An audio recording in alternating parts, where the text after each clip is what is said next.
any minute now.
Hey everybody, welcome back to the Night Shift, your safe space for talking about UFOs, UAPs, NHI, E-115. Anybody got any Element 115? Anybody holding? And everything else your friends, family, and coworkers are so sick and tired of hearing you go on about. It's a Friday, it's 2:03 p.m. on the East Coast, and that means it's time for Doomer Friday, a lighthearted look at the most interesting time to be alive, the end of the world. Hope everybody's doing okay out there. It's good to see all of you in the chat. I see D Nitz is here. Fawn Miller's here. Hey, Fawn. Fawn is in the house. Zoltanium's here. Heiser Soze, Robert, AJ. Good to see all of you. Of course, our mod squad is here. Mr. Justin, great to see you as well. Got a full boat today. Cool guest. James Iandoli is here from Engaging the Phenomenon. We're going to engage the phenomenon with James. We're going to talk about the new Jeremy Corbell documentary, Sleeping Dog, that just got released. We've finally had a chance to absorb it. And we'll go over some news, talk about what's going on in the news. But first, let's say hi to our panel. Hey, guys. Yo. How's everybody doing? Howdy. Hi, guys. Hi, everyone. Doing good, sir. How are you? Doing great. We should we tell the people we had to bump Andy. Yeah, the chemistry was wrong, really. It was just we tried it and it wasn't working, and so he did send me an image though. He did send me a picture of how annoyed he was. Hold on. Oh, do you have it? You got it? Yeah, I have it. Yeah. He also sent me a voice message, which there you go. Yeah, he was pretty angry. I'll be honest. I'll play the voice message. Here we go. Okay. I mean, profanity alert. Yeah. Look out, guys. Oh wait, hold on. Here we go. I do declare, bastards. Yeah, no, that's fine. Don't worry about it. Fuck you all. Fuck all of you. I don't care. I didn't change my plans and buy a new suit for it. You know, doesn't bother me. Go and fuck James. Okay. I do declare. Oh, he's playing it again. Bastards. Okay. Yeah, no, that. We won't loop it. You had to put that as a ringtone. So he took it well. He took it well, which is nice. Yeah. He'll be back. Is your mother with that mouth? Oh, wait, he's Scottish. That's normal. Oh, my gosh. So we bumped him for James.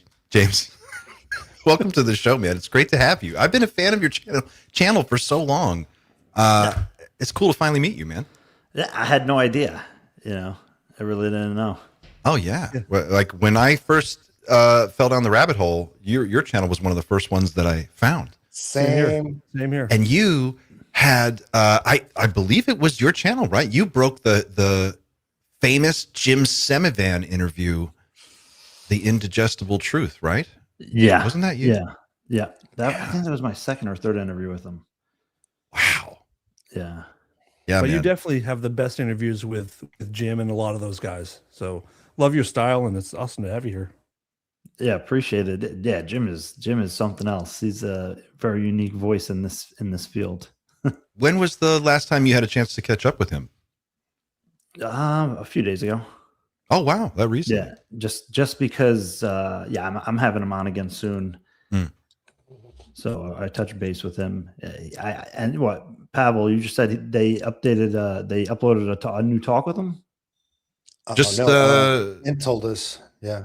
It was just up on my feed, and because I see anytime he puts something up, and I put it in our group chat here. It's in the private chat. You can see under the YouTube link there. What is it? Yale Student UFO Society did an hour and 43-minute interview with Semivan. So I'll post that link in our chat in case anybody.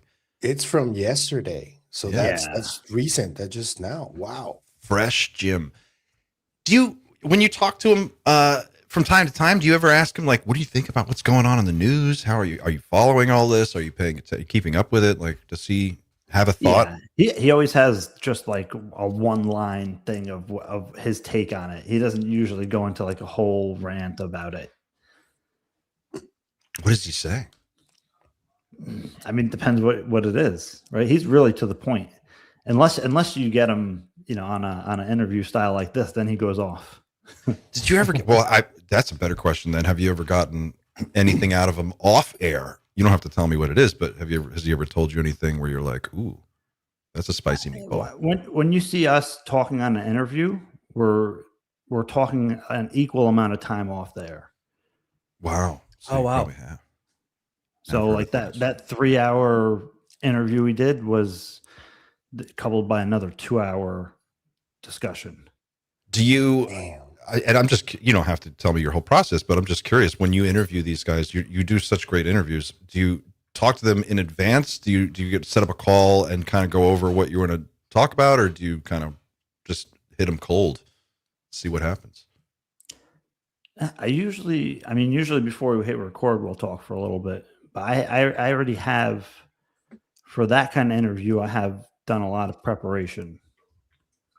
So I'm reviewing interviews, but I'm also going through my own regular process of like how, when I interview somebody, I've had the conversation with them like 10 times in my head before we're even talking.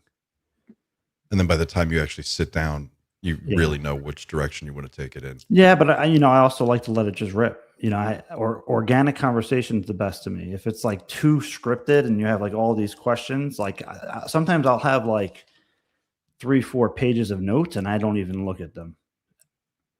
Yeah, you just throw it right out the window. You get into a flow, right? Man, and that's just the best. Those are the best. What do you think about what he said, the indigestible truth? Did you ever get any more clarity on that from him, or was it just mysterious? I mean, I think I have an understanding of his opinion, but I don't agree with him. And in a few of our discussions, we kind of go back and forth throughout the entire discussion. Especially, I think maybe it's the second talk that I did with him where I said, it should be out because it's the right thing to do. And you can actually see his, I don't want to say maybe cognitive dissonance, but he's somewhat torn on the issue himself, right? Like he's out here talking about it openly. He doesn't have to be. So by his action, he is pushing for disclosure in his own way, but he has also reservations about the implications of what's going to happen? you know, the way he says it's indigestible. Like, he said people say to him like, Jim, do you really want to do this? Like, do you really want to have to explain to 12-year-old kids, there's some kind of non-human intelligence that can read their mind and watch them at any given time whenever they want to? So and again, he's coming from an intelligence/security perspective. So that's where he's coming from. So I understand that. Mm-hmm. But at the same time, he's out talking about it and pushing for probably his version of disclosure, which what I appreciate about Jim is he's very upfront that he's for controlled disclosure. He doesn't want an uncontrolled disclosure. And I don't think any of the national security people want an uncontrolled disclosure. I don't think anybody wants a truly uncontrolled disclosure in the sense that it has the potential to make things go chaotic. Catastrophic. Catastrophic. I mean, at the end of the day, I think that people could take it. I mean, look, if you look at the news cycle nowadays, right? And like nobody even flinches now when you talk about recovered alien bodies, right? Nobody bats an eye. They don't even give a shit. Mm-hmm. So it's like where we're at right now. It's like people are just kind of waiting for it to be laid out. And it's like, I think people will just move on the next day, honestly. Yeah. Cause it's like the whole question of what is disclosure? Disclose what exactly? Like which piece of information do you want? But it sounds like he kind of already, when you phrase it that way, you say, what, can't tell children there's something that can read their mind and watch them all the time. We tell children that every day. We tell them Santa Claus could do that shit. Right. Or God or what have you. And we're fine with them believing that too for a couple of years until, they figure it out on their own. So I wonder. We're fine with adults believing it if it's from the religious angle. It's right. You've got some guy judging you for all of your internal thoughts. Great point. Great point. Please don't judge me for my own internal thoughts. The Catholics have been telling people that forever. That's the whole, almost every religion, I think every religion I can think of is based upon the fact or the idea that humans are interacting with different varieties of non-human intelligence, whether they're angels, gods, jinns, asuras, all types of, every religion has some kind of non-human intelligence that's interacting with them that's somehow divine in some way. And Scientology is the only one that actually calls it an alien, which is at least the Mormons do too, right? I think the Mormons do. Yeah, I think that's an alien. Yeah, something about extraterrestrials. Yeah, the Mormons are a UFO-based religion. Yeah, I don't think I realized that. Yeah, the Raelians and the. Oh man, yeah, I met a Raelian once. Did you really? I did. We got to hear. Do they have shoulder pads? Rayla, I hardly know her. Very Jehovah Witness like. No offense to Jehovah's Witnesses out there, but super preachy. Yeah. I get it. I'm sure they're enthusiastic, but that stuff is, man. I remember I first came across a book by the guy Ryle or whatever. I forget his real name right now, and I was reading. I was like, oh, this is interesting. And then I was digging into who he is, and I was like, wow, man, this shit is messed up. Really? Oh yeah, really is. Yes. Yeah, we're the epitome of a cult. Yeah. Did you meet a Raelian just by chance, or was it at an event? It was at a Steve SETI event, believe it or not, because the guy was a local. Yeah. Okay. It was out in New Mexico. That looks fake. It's from the Netflix documentary. Dumbass. It kind of looks real. It's a real photo, dude. That's how he sees himself. Here's one. This is my favorite one of him. Oh man. He's reading. Yeah. I love this Jedi robe that he's got. And check out this cool medallion. It's that guy pulled chicks. That's crazy to me. That guy pulled mad chicks. He got leg for sure. There's no question about it. Even 16-year-olds or whatever it is, right? Yeah. Dude, this guy literally he fucked everyone's wife at the same resort like while they were all there, and nobody said anything about it, and it was just like for like years, and even then, after they did find out about it, it was still like, well, I guess it's okay. No, I mean, I think they're kind of like open about their exploration into that kind of stuff. Yeah. Yes, which I get, but it's also like that's also where I have, when you find yourself in a culty kind of a situation, and you get to that point, you should pause and take a beat. That's the thing. Like, most people, they don't realize, because your logical reasoning is trying to validate your actions. So it's going through bias filters that you have to justify the reasoning for what you're doing. That it's a rationalization. And the sunk cost of time and money and all the energy you've poured into it. You don't want to believe. Well, I mean, even more so for what people, what's much more powerful to the individual is their identification. And that these kind of gurus seize that, they take advantage of that because they know how to play these identity shift games. Can I ask you a question, James? It's because I didn't participate in the Raelian thing. No. The Raelian Rail Fest. Did. We know it. We know it for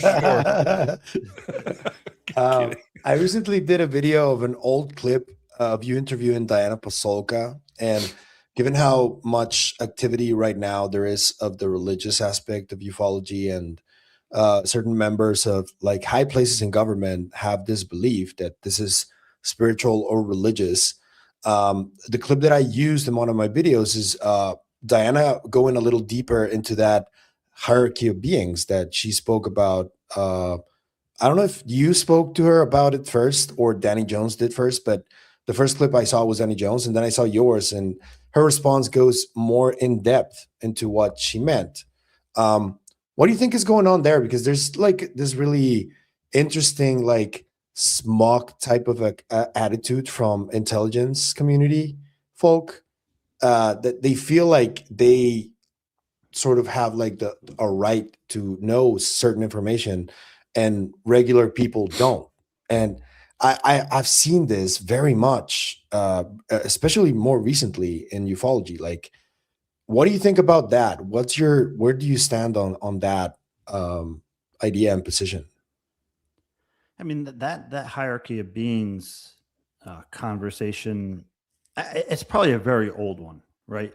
But the first time that I saw it was with Monsignor Balducci, who was the top demonologist for the Vatican. And he was talking about this on some Italian TV show in the 1990s.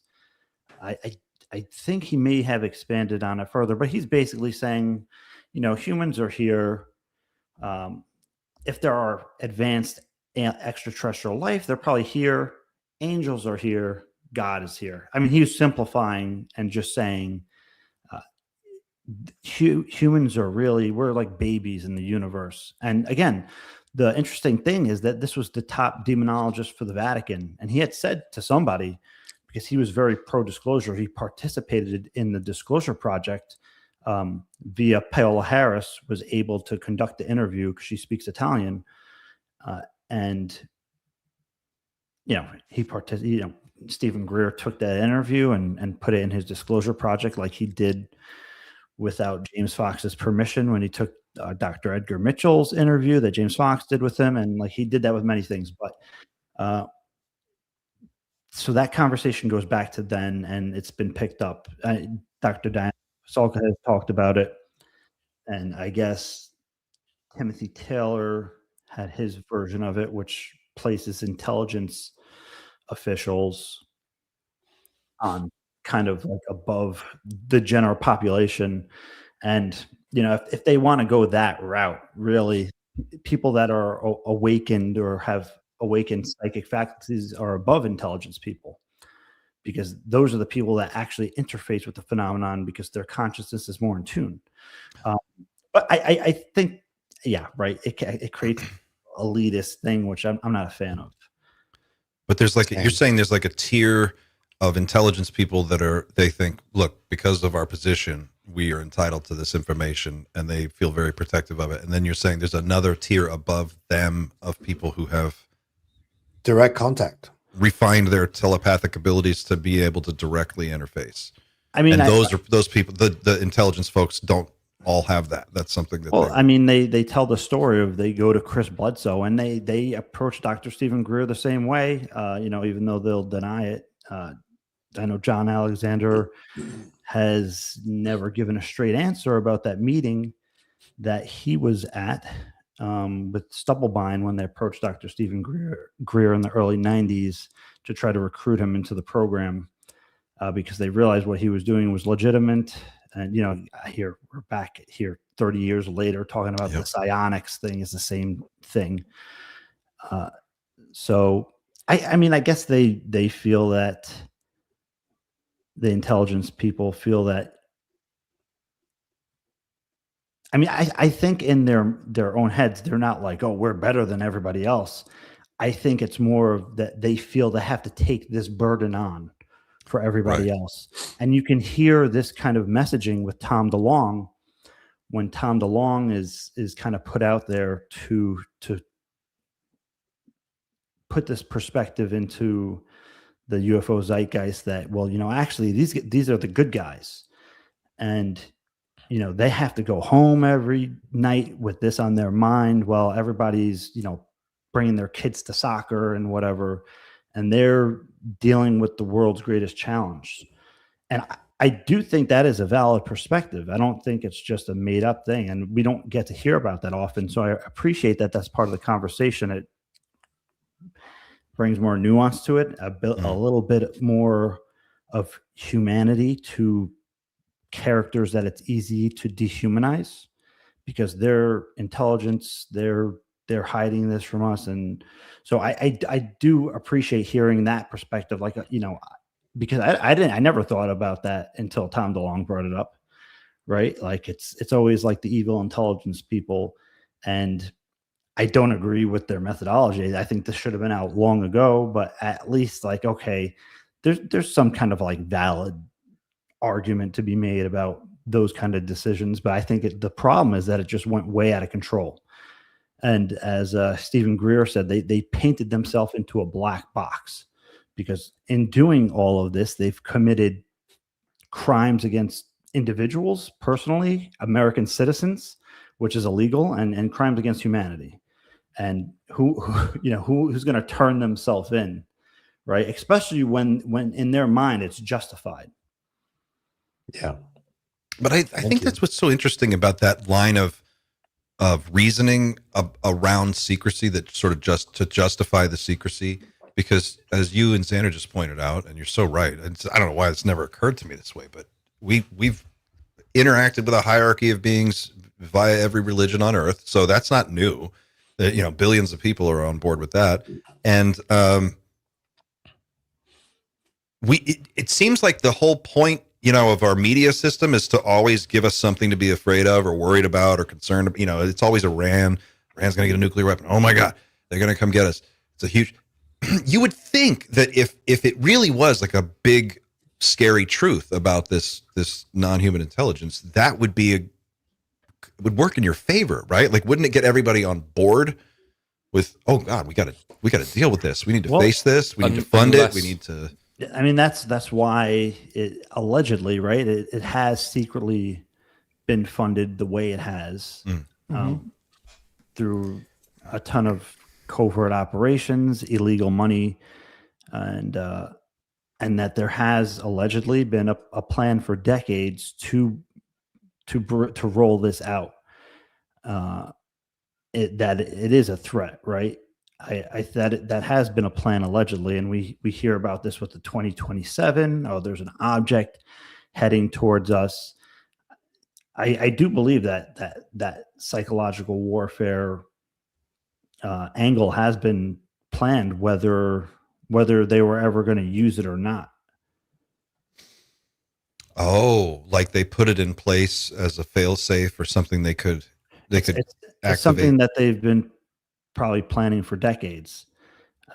I don't know the logistics behind that, but again, yeah, Jeremy Corbell has talked about it. Stephen Greer's been talking about it since the 1990s. You're talking about blue beam or something Well, like it? so Yeah, a whatever more resembles it. sophisticated variation of that. Blue beam would be like not even a beta, below beta. The actual thing, and it's so crazy because I used to think that this is just a bunch of nonsense. Like this is where it's like, you know what, Stephen Greer, he's going too far. A lot of his other stuff he's on point with, but I mean, this one is just, I don't know about this, man. But in today's world, man, I'm like, wow, it would be so easy to just, you wouldn't even need, like, again, even 10 years ago, I didn't think it would be feasible, right?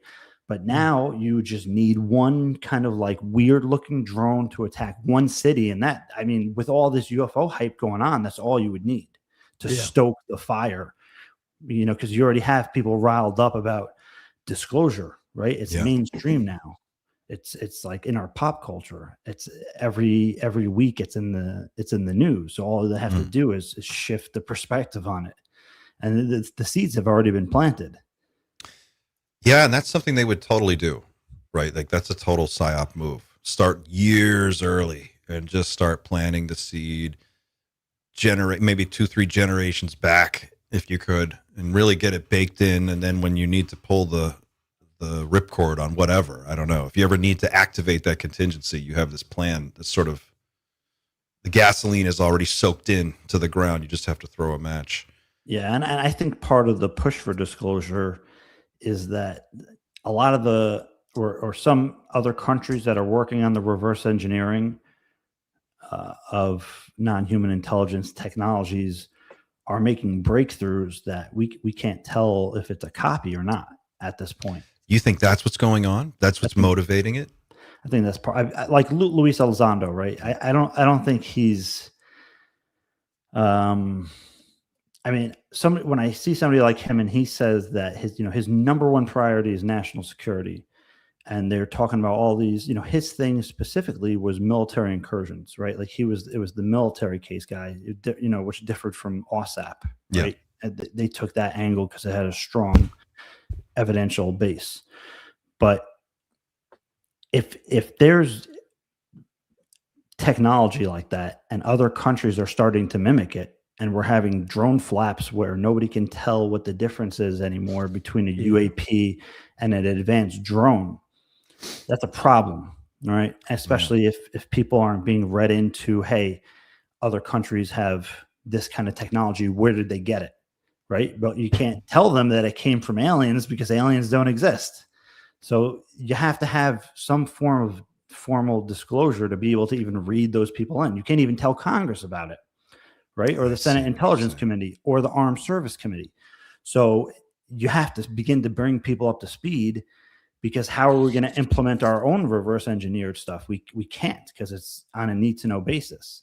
But the problem is that the contractor's not just going to say, yeah, you know what, you guys are right. No, they're holding on to this crown jewel, and they don't give a shit about geopolitics, right? They want the return on their investment. I actually think it's probably getting to the point where it's not the case that one country is necessarily pulling out ahead of the game, but that we're all starting to realize that the new technologies that we're making available for ourselves and the general public, albeit a couple of generations behind, is AI. And it is accelerating our development so fast that...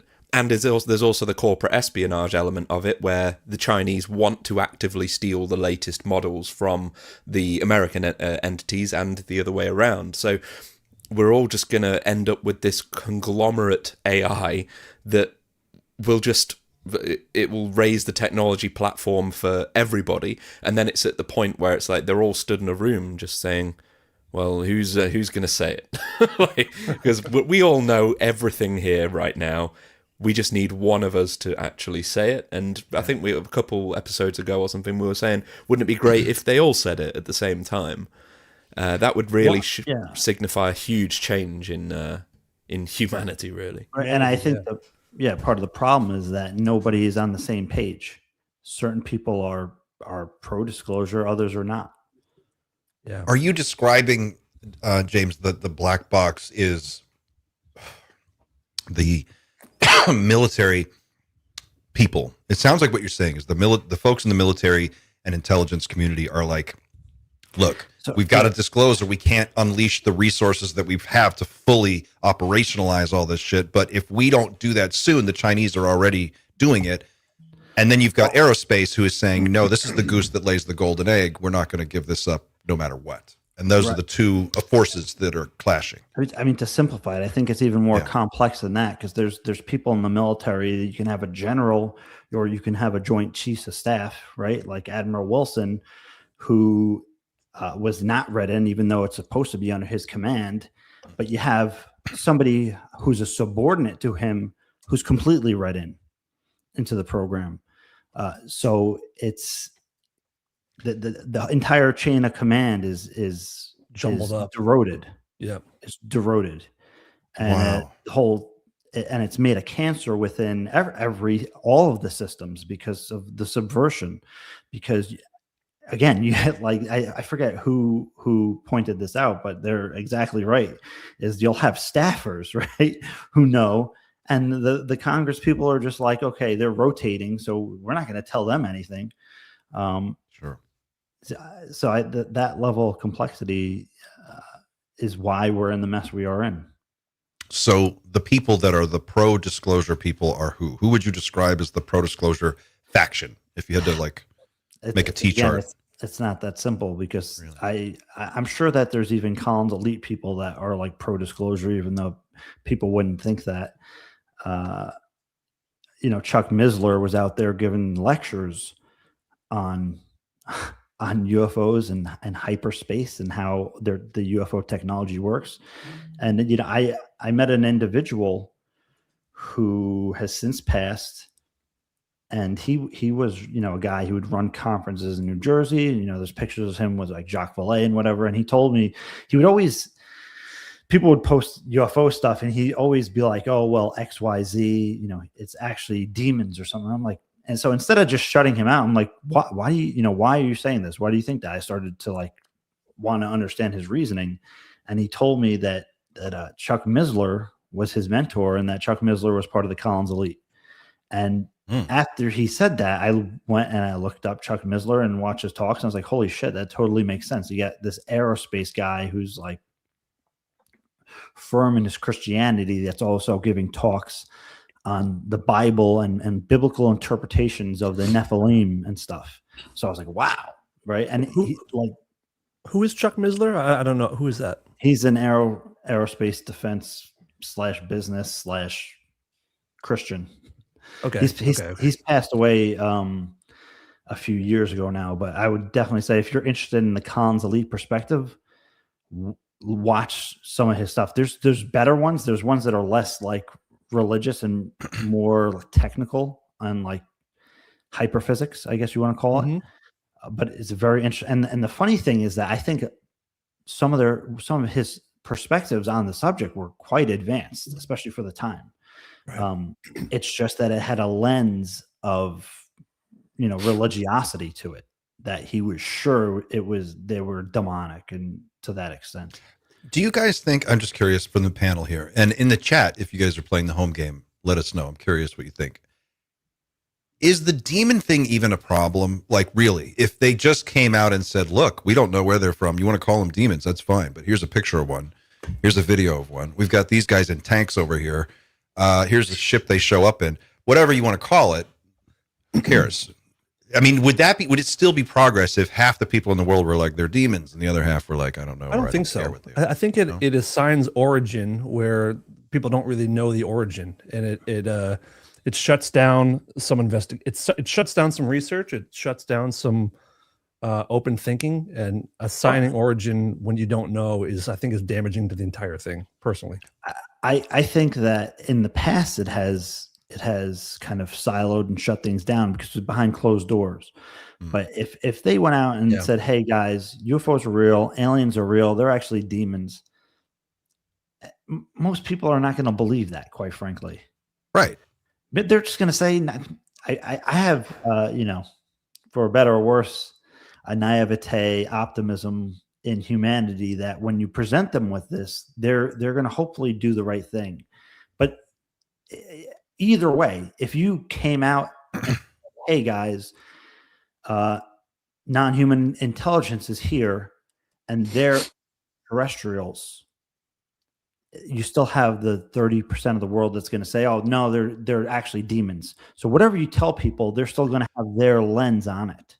Right. So I don't think it matters. That's my point. Is it doesn't, even if it came out tomorrow, there was no controlling what people interpret it as. I mean, might as well. The scientific community won't take it. No, That's true. they're going to say no. They have to be from somewhere. I mean, they'll actually be inquisitive and not just take that kind of statement at face. and they have a lot of influence in the world in general. The mainstream science, they have a lot of influence. Well, no, I mean, but I'm saying if you came out with irrefutable proof that was publicly available to be independently analyzed and verified by anyone anywhere, right? Like, I don't know what that is, but let's just assume that you have proof that it was demons. Like if there was proof, that it was demons? Proof that it's real, that the phenomenon is real, and then you just put it out there and you go, "This is what we got, people. You want to call it demons? Fine. We don't know where they're from. They appear and then they go away, and sometimes we catch them. This is what we got." And then you if people want to call them demons, fine. But the people at MIT are going to be taking them apart and, or whatever. The scientific community is going to do what they do.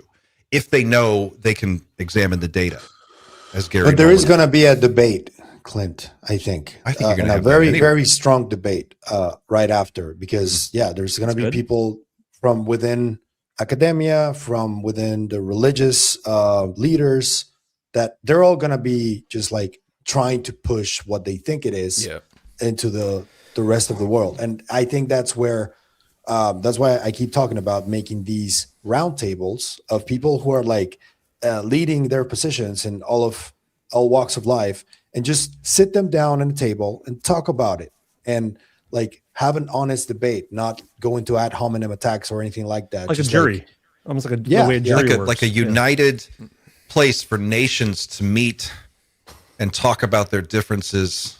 Let's say a 21st century Council of Nicaea of sorts, to learn how to categorize reality properly, like a baseline of what it is. But that means that people have to leave their biases at the door when they get into this room and this hypothetical round table. And that's going to be the hard part, I think. Well, I just think it doesn't seem so complicated to me that I can't open my mind up and just go, look, there's 3D physical types of life. There are other forms of life that are invisible to us, in all directions, bigger and smaller, and however you want to look at that. There are some forms of life that are probably non-physical and can appear physical when they want to be. Would I call it a ghost, a poltergeist, a demon, an alien? It doesn't, in the end, I don't think it's just semantics. It's a thing that's real. Lou Elizondo did in one interview once address this, and he said, we used to call them monsters, but anyone who, sailors would go out and see these things, they didn't know what they were. It's monsters out there.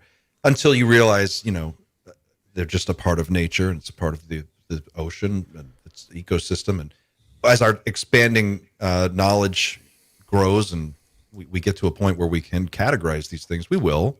But at first, sure, of course it's going to be confusing and weird, but I don't see that as a problem. I see that as just the process. Luckily, there's only one question we really have to ask. It doesn't matter what they announce. We should have the same follow-up question no matter what they say, which is, how do you know? That's all we need to ask. Like, if they want to say if they say non-human intelligence, you could say, how do you know? But it's actually pretty obvious. If it's non-human intelligence, all you have to identify is it human or not. But if they make a further claim, such as it's an alien, then you have a harder task ahead of you, because you can be presented with this demonic looking thing. The Greys are pretty scary. So the religious people that may interpret them to look like demons do have that right to say, how do you know it's alien? And likewise, I would ask it as well. Like, I want to know, how do you know this thing is from another planet? Or how do you know it's an interdimensional being? So I hope that whatever they announce things as, providing it actually gets announced, they have some evidence to back up whatever claim it is that they make. If they want to say non-human intelligence, fine, but just show me something that is intelligent and non-human, and then we'll just go from there. Sorry. That's a great point. You better be sorry, dude, for being That was kill that conversation. I've got an audience question here, a great one too, and we have a lot of super chats. So yeah, yeah. Here's a super chat from Flores. MH wants to know. I'm curious, what does everyone think about the rise and fall of Skywatcher? Is it op or genuine?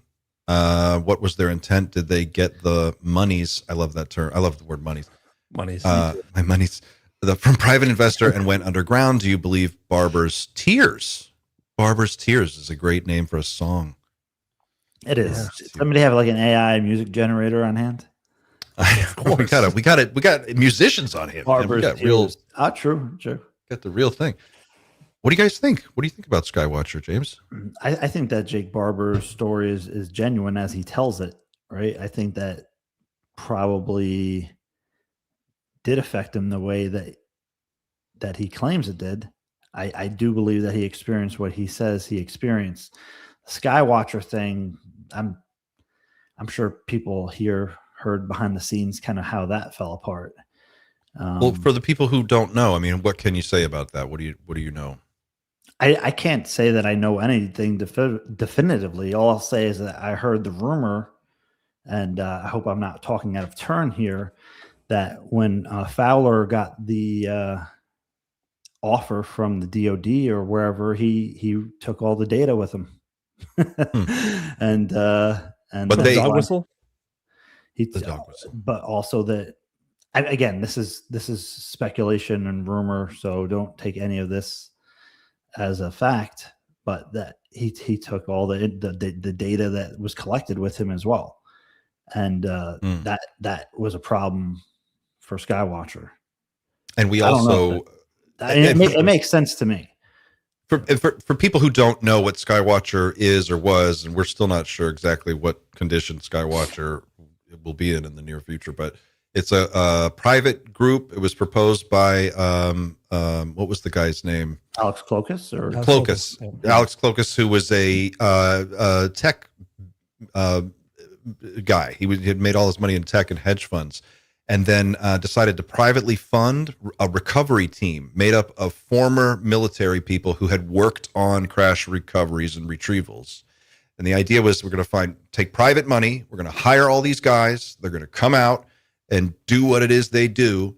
And we're just going to catch one of these things. We're going to do a private civilian. And then all the data was supposed to be put out there. It was all going to be documented. It was all going to be made available for analysis. And that was the whole open source kind of angle. And they had a great camera team and a editing team. Their whole production was awesome. They put together all these videos, and then it just completely went silent. Well, and the idea that they were going to get a craft to land, because I mean, Jake Barber claims that there were landings during some of the operations. I don't believe that ever happened. I believe what happened is that objects were taken down forcefully, kinetically, as they say, with scalar waves, scalar weapons. Right? I don't think that any of these eggs or whatever they were landed. I think that they were taken down because it was over a test range.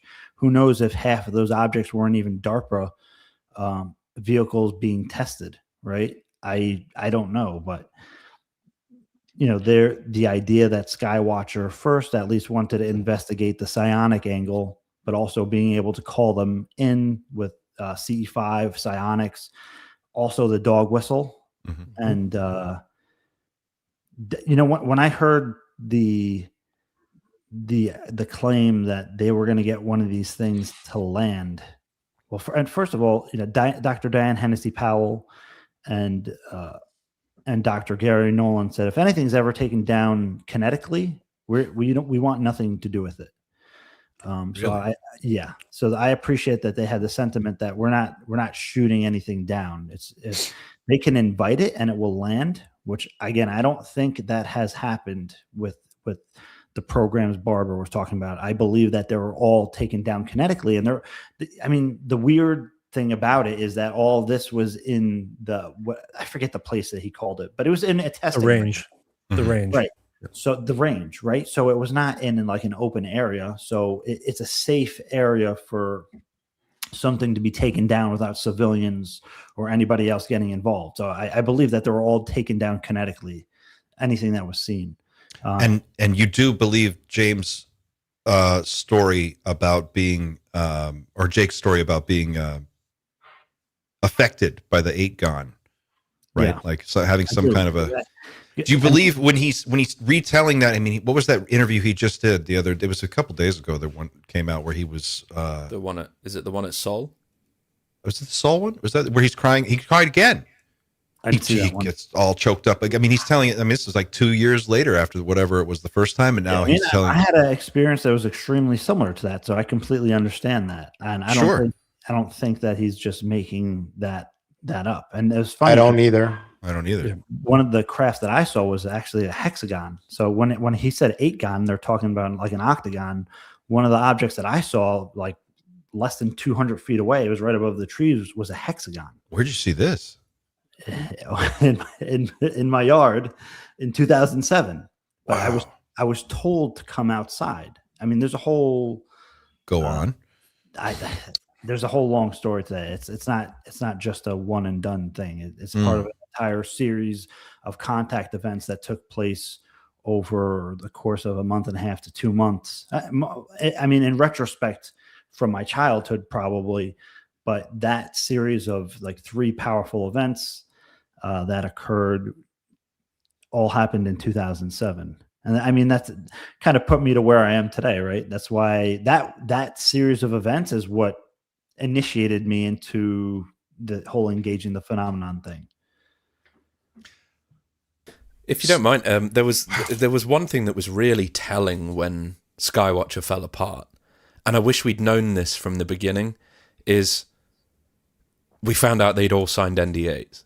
It was like, oh, okay, they set this up like a classic company then. Like, it really, it's not conducive to a very open and sharing endeavor if you make everybody that's involved sign a piece of paper saying you can never tell anyone anything. But why all the hype? Like, why that big media push and all the, like, I mean, it was so slick and well done. What's the point? I mean, I swear to God, when I heard about, I meant to say this before, is that when I heard about the craft landing part, right, the first thing that came to my mind is Tom DeLonge and TTSA are going to build a spaceship.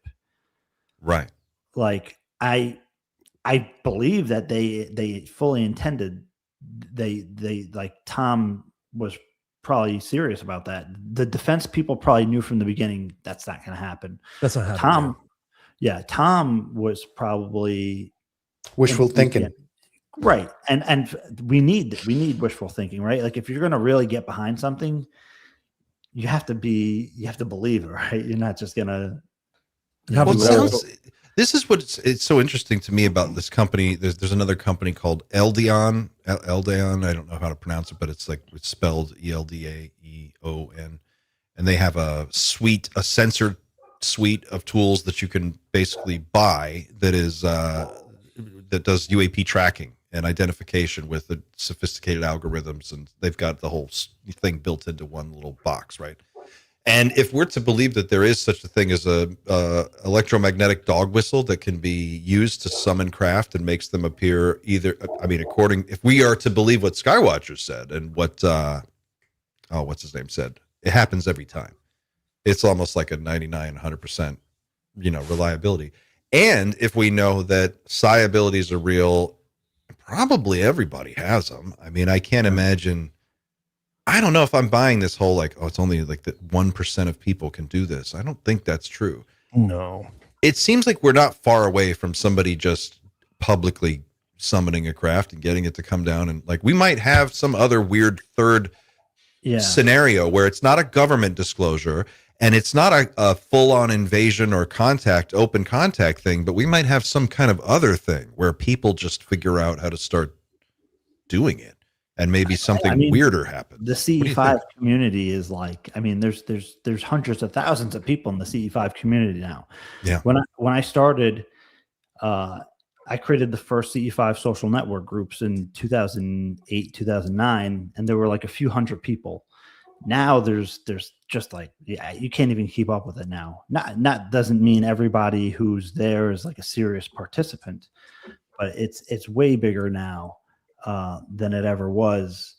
I you know, if I had an intuition about it, which I don't know is accurate, is that the defense systems are better. That such, I mean, you don't hear about sightings like Stevensville anymore, or the O'Hare Airport thing, or the Phoenix Lights, and I think that has something to do with the defense systems that are up now, maybe, right?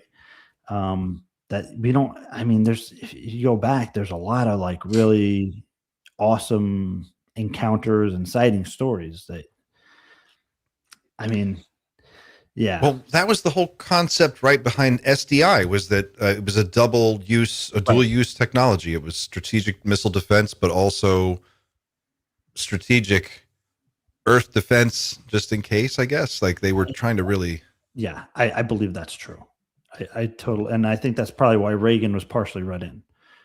Right. That makes sense, because it makes sense in light of that UN speech that he gives, right? He said it several times. Right. And even, I think, was it his wife or Gorbachev's wife made a statement saying we can't get rid of the nuclear weapons because of the aliens. Who said that? It was Gorbachev? Gorbachev's wife or his wife. I said we can't. Was there ever any more context? Like we can't because we need them. Unfortunately, to defend? The context is it's quite that, common in Russian humor to do stuff like that. Is it? It happened last month actually as well. There was a Russian politician interviewed on some television show, and he said the same, a very similar thing. Yeah. Interesting. James, sorry. Good. No, go ahead. A second ago, you were talking about CE5 and how long you've been doing it, almost 20 years, it seems like. Have you seen, have protocols changed over the years? Or is it still kind of used the same way in your experience? I mean, there's been renditions of CE5 as far back as humans go, like different methods to interact with non-human intelligence, right? Magic, or whatever you want to call it. There's always been some kind of protocol.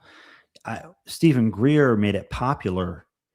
And I like Stephen Greer's method just because it's simplified. It's kind of fail-proof. It's training wheels. But anybody who's practicing CE5 ultimately is going to take the protocols and make it their own and turn it into something complete.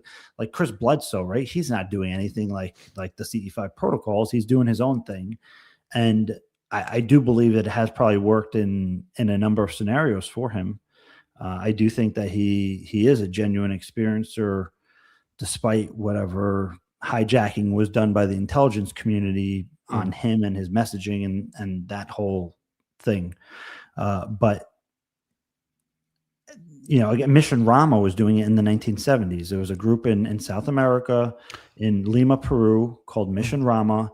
They were doing they started out with automatic writing, which is like, you're basically scribbling and psychically receiving a message until words come out, and you don't even know the words until you read them afterwards. And of course, he's told to go to this location with his family and friends, and they go and they see a very physical craft. But they were doing, allegedly the non-human intelligence were telling them you got to do concentration exercise, meditation, a vegetarian diet, and all this kind of stuff. And they were very successful. There is a great video.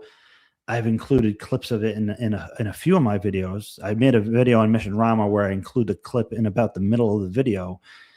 And this was taken by, I believe it was in South America. It was a newscast group. So it wasn't just like, Joe with a camcorder. It was actually a news production camera that went with Mission Rama to do the protocols, and they got a recording of what I would consider for the time in the 1970s, very convincing video footage.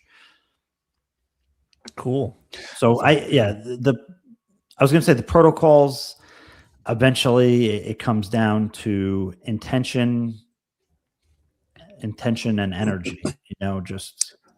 I have a follow up on that, because there's also, I mean, there's the C5 and trying to like commune with these things and make them commune with you. But what do you think about the other forms of contact, like channeling and like other forms, like for example, what Dr. Andrea Puharich was doing back in the 50s and then 70s? What's your take on that? Do you think that is also another level, or it's the same thing? What's your take? I don't want to call it the same thing in the sense that, like, if somebody is using DMT or psychedelics and they have some kind of interaction, I don't think that's the same as CE5, just as I don't think necessarily channeling is CE5. Although there are correlations and the kind of, as my friend exo-academian would call it, the point of convergence is consciousness, right? So I think that these are different modalities and they have different, it's a different variation. So I actually really interesting though, Daryl Anka, who's known as the channel for Bashar, which super interesting dude. I'd love to talk to the guy. Never had the chance, but his whole thing started with a daytime sighting of a triangle. And in the movie that he did, the documentary, his friends and family that were there, confirmed that they were driving, and I think it was California, in the middle of the day, and there was just this freaking triangle that was like 1,000 feet away or something. And somehow that contact, that encounter, that close encounter, sighting, whatever you want to call it, initiated him into the whole channeling thing, right? He says that event is what led him into the channeling thing, and he explains how and why. So I don't want to negate it, but I do want to say that like things like CE5 is kind of its own thing, its own process and practice, and channeling is kind of its own thing. Yeah, there's a space where they connect and you can kind of cross-examine them, but I do think that they stand on their own as well. I wonder if there's if it's even possible. And I've thought about this. I think Pavel, you and I have talked about this a little bit. If there's could be like a Monroe Institute, but for general like psi abilities, like broadly, right? Like a psi. Could there be like a I don't know, like an X-Men style Psi Academy that you could go to? I'm over here in Westchester, so that's where the Sure it was, yeah. the gifted school for Xavier, or whatever they call the school for the gifted is or was in the comic world. If I were somebody like Bob Bigelow, right? Like you gotta be the thing is, and I don't want to be like paranoid and whatever, is there, it's like you have to be so careful. I mean, because the intelligence people, they go around trying to recruit and surveil these people. Yeah. And I don't doubt that the whole thing with the DNA, like you're talking about people with psi abilities being recruited. Yeah, sure. Being recruited. I don't think it's that uncommon. I'm not convinced it is. I don't think that it's like 1 in a million thing. I think this is but I also think that people everybody that display a certain level of it, sure, even unconscious competency, we'll call it, are under surveillance, right? God, don't you think that would be a lot of people though? Maybe it is. I think they're probably looking for outliers, right? Like anybody can play basketball, but there's probably a smaller percent of people that excel at it naturally. I think you can take anybody and train them and bring them to a certain level, but there's just going to be the Ingo Swans of the world, right? I wonder how you would identify like psi those scouts, like psi ability scouts. They have a protocol for identifying those kind of people. Yeah, trauma. Yeah, well, I mean, do they? That's a way of instigating it. Yeah. Dr. Julia Mosbridge is one of those people that I think has been like sourced since she was like really young, and I've heard multiple times that people who interact with her, they sense like she has like a really strong presence to her, that is like really involving. Like whenever you're with her, it's like her reality that you step into, and something kind of changes. on this Jujutsu Kaisen front for anybody Yep. who watches. It's I like do. the domain expansion, right? Like Yes. you create your own psychic domain and Yeah. you're dominating from a non-physical, that would be considered remote influence. But that's a teachable skill. I think so. that's like it's like a muscle Politicians. that everyone has. And I agree. Like not everyone's Michael Jordan. Well, but the funny thing about Michael Jordan and what's his name? Gordon Maxwell wrote about this in The Outliers, is that Michael Jordan was not like naturally gifted in the way that people assume he was. He was kicked off his high school team or whatever, and they said, "Listen, you suck," basically. And he just worked so goddamn hard, because people that actually have natural talents take it for granted, and they're like kind of like this. But it's the people that put in the work, the 10,000 hours, right? That came from that, the 10,000 hours of work, they outperform the naturals. That's what I'm driving at, right? So, like, imagine if you had a basketball school, right? Or I'll give you an example.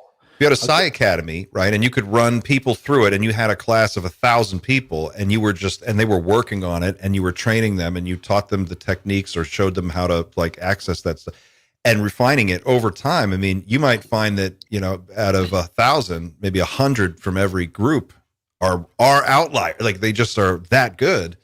What would happen if you could start to, like, I don't know, crank those people out at scale? I don't think they want to do that. I think they want to take people like that and bring them in and make them sign NDAs, But I mean, there's that book, China Super Psychics, right? That was written by Paul Dong. And it's talking about, China has such a huge population. So they were able to identify a lot of people because they have like 10 times the amount of population. So they have 10 times the amount of psychics. And they were, studying these children that were displaying all these like really advanced psychic abilities, for what that's worth. And Paul Dong, of course, was corresponding with Hal Puthoff, coincidentally. Did he document in his writings what they had verified to be possible? Like, what is the list of psychic abilities that are really? There's like stuff you wouldn't believe.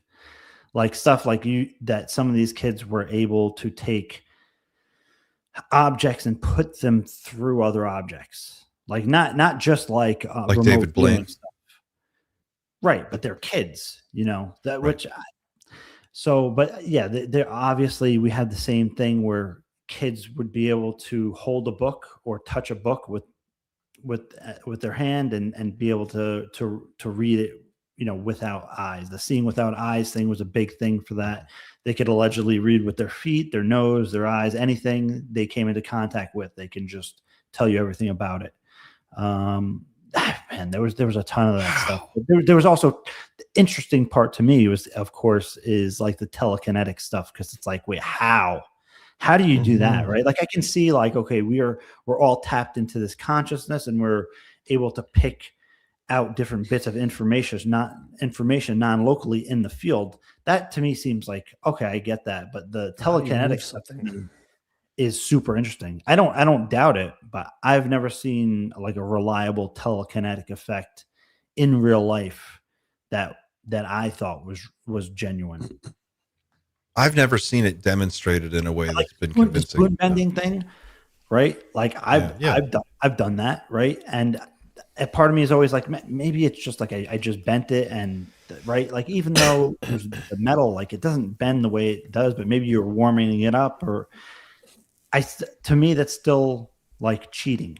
Like the test would be, can you bend anything else? Like Johnny Carson did this to Uri Geller. He was you can't bend those spoons, but I brought some spoons that we got from the kitchen. Or this piece of rebar. Bend this piece of rebar. But people have done stuff like that. But it's still a physical force applied. The interesting stuff to me is like there's an Instagram page called The Art of Living, and it's a yoga school. I know them for many years because I studied some of their information because I have studied yoga. And The Art of Living, I forget the guru's name from that school, but they, in the past few years, they've been putting out all this alleged telekinetic stuff, which you look on Instagram, it's like freaking crazy. Like I don't know what to make of it. And I actually sent something to Chris Ramsey and said, hey, what do you think of this? He never got back to me. But there are kids, like, they're holding the spoon, but they're not pushing it or anything. It's just bending on its own. And you see the kids doing this. You see like a 1 minute clip. So you don't see before, you don't see after. There's not enough context there for me to make a determination one way or the other. It'd be cool if Chris Ramsey did an episode on it, because he's a magician and he knows like a lot of that sleight of hand trick stuff. Where are these videos? Can we go see look one? up? Yeah, I actually have to run in a minute, but it's look up Art of Living, and I always see it on Instagram, and it's a yoga school, but they have a special school for kids to teach them psychic abilities. And obviously in yoga we talk about this as the Siddhis, right? The extra normal powers of the mind, because the reality is illusion itself, right? It's Maya. So of course it's malleable, just like our consciousness and our mind and our thoughts are malleable. So is this reality. There's a guy at Contact actually doing a psychokinesis workshop. So maybe we check that out. Is this what we're talking about? Does this look familiar? That's the right branding, right? Yeah, that looks the Art of Living. Yeah. Right thought at the right time. And that right thought at the right time is called intuition. Welcome to the world of intuition. Oh, this is dope as hell. This is some real Jedi shit right here. Sri Sri They do a ton of Ravishankar's stuff. The They Art of bend Living spoons. Intuition. Wow. They bend spoons without like bending it with their hands, right? Like even if it's bent into a bunch of loops, they're holding the spoon and it's just bending. And I don't think like, an 8-year-old kid, they have all the kids doing it, Really interesting. Wow. It is.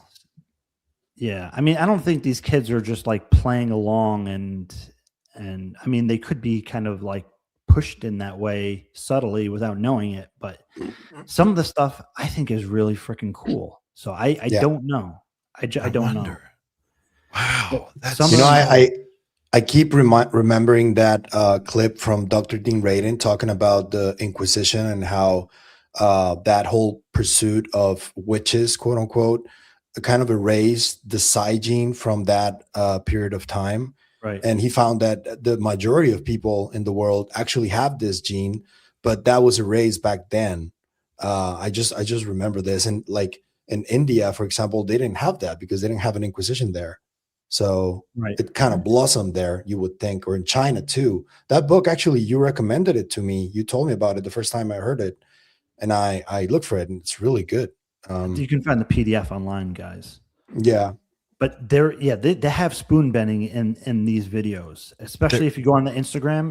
There we go. Look at that. I don't think that kid doing some whoa, hold up. I don't think that's being faked, right? Like maybe there's something before going on we don't and see. The next level will blow your mind. Blow With continued your practice, mind.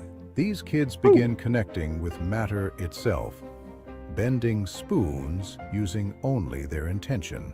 Other beautiful exercises involve deeply relaxing the mind and traveling within. After this, kids are able to access lost languages or ancient scriptures. Some of what they decipher turns out to be languages that were once lost or hidden at other times. Is this one of those schools that super rich people send their kids to get rid of them for a couple of months and then they come back and No, it's like, there's look, a I wrote couple- some ancient languages. And There's a couple in please. Mexico. There's a couple in Mexico. It's Really? not really that Just expensive. guys, I got to cut out. James, you got to go. Oh, man. Yeah, sorry, Come back I gotta- again, please. Please come Definitely. back. We'll Thank you, bump Andy James. anytime for you. Yeah, let me know next time that you want to bump Andy. Just let me know. Yeah, okay. It's every got time, it. dude. It's every time. Yeah. Everybody, James Iandoli from Engaging the Phenomenon. Let's hear it for James. Big One of shout the out. best you, podcasts out James. there. We'll Thanks, definitely, James. we got to do another one, guys, or maybe we'll do like an Engaging the Phenomenon one, or however we do it, man. Hell yeah. Yep. Hell yeah. Let's do it. Anytime. All right, guys, All right. take care. Thanks for having me Later. on. Have a It's good day. great talking. Bye, James. Take care. Take it. That was that intuition talk was really interesting. I don't know if you guys have ever done this, but I do these walks every night, And there's times when I try to like, I close my eyes and trust that I know where to walk and not trip over things. And if you can get past like the worry about tripping, it can kind of work sometimes. It's very bizarre. Like something is sort of guiding me when I'm testing myself. It's really astonishing how much is there for you and available to you when you start turning off all your other senses, and you still realize how much data is around that you have access to. This is what's so interesting about this like telekinesis idea. It whatever the super spectrum is, you're swimming in it right now. I mean, even in a meat suit, you're still in it. You're submerged in that field. Your consciousness is still interacting with it. So I've always wanted one of those isolation tanks to do, because I think you can really, if you get into a meditative practice, it doesn't even have to be complicated. You can just sit quietly in the dark for 15 minutes with no phone, no anything, no music, no lights. Just turn all that shit off and just let your mind calm down. And when you get quiet, you can hear things. You get impressions. And I think that is the beginning of the psychic journey that most people never even bother to look at. They're so focused on like, I got to get to work. I got to make breakfast. I got, whatever. Yeah. And you're looking at your phone every 5 seconds. So there's never any downtime. If you go for a walk and you close your eyes, look what happens. That's pretty cool. I actually think there are times in everyday living where you kind of integrate this stuff and don't equate it to the same thing. So just the complexity alone, like I've noticed that I catch things a lot without looking. Like I will be able to, if I tried now, I'd fail. But like I routinely, I'm trying to do a million jobs at once. Like first thing in the morning, like I will grab something off the side and just throw it to my other hand and catch it without like really thinking about it. Sure. But the complexity that actually does sit behind that, even if it's not some sort of strange extra power, it's unimaginable just to be able to do that kind of prediction with regular brain activity. All we're talking about really is identifying those extreme edges of that intuitive complexity. So when we're talking about like you talked about like sort of knowing where you're going without looking. Yeah. The case in point here, some blind people walk perfectly well just by using sound. Like we could try that for 5 years from right now and not get anywhere, but those guys have been doing it their entire life, and it quite literally is another superpower at this point. Well, and when you lose one sense, your other senses get stronger. You rely on You can practice it, like you can even blindfold yourself or close your eyes and try to walk around your own house at night, in the dark. And I know it sounds silly, like, oh, I'm going to fall over all my kids' shit that's all over the floor. But I mean, if you can get yourself around in a familiar space, that's a good way to start practicing what it's like to feel that. And I think the more you engage with your consciousness, the more it grows. This is something David Lynch was really good at explaining this. He was like, there's so many levels of enjoyment you can get from a simple donut, right? There's the sugar, there's the sugar rush of eating the donut, but then there's like the flavor, and then there's the chewiness, and there's all of these layers to it. And as your consciousness expands, you get more out of every bite of that donut because the experience gets bigger. And that's what he's always taught. Transcendental meditation just allows that to flourish and grow. I would want to take a transcendental meditation class. Actually, I haven't signed up for one yet. I think there's like a blurry line that I just can't quite put my finger on there, where I think this is a biological process and it needs practice and it needs repetition. But there's also, because for example, I had an NDE, and then there have been certain times when I am obliged or urged to do something because I hear something in my head that goes, you got to do this. And that feels foreign. That doesn't feel like me. That doesn't feel like my intuition. So there's a blurry line there that yes. And I don't know if like that's because my antenna is open but it's definitely not me sometimes that tells me you got to wake up to move your car. And then 2 minutes later, somebody's shot right there where you had your car, That's something that I'm trying to understand how it happens and why it happens, but that doesn't feel like it's me. I think your antenna is always on.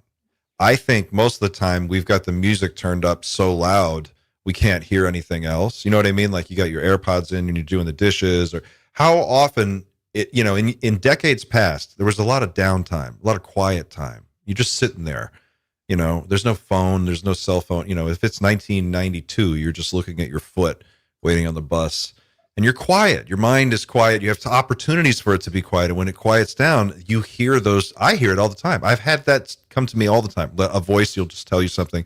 And sometimes it's a little piece of information that doesn't make sense for 2 or 3 days. And then somehow it clicks 3 days later. It makes perfect sense in the context of whatever happens.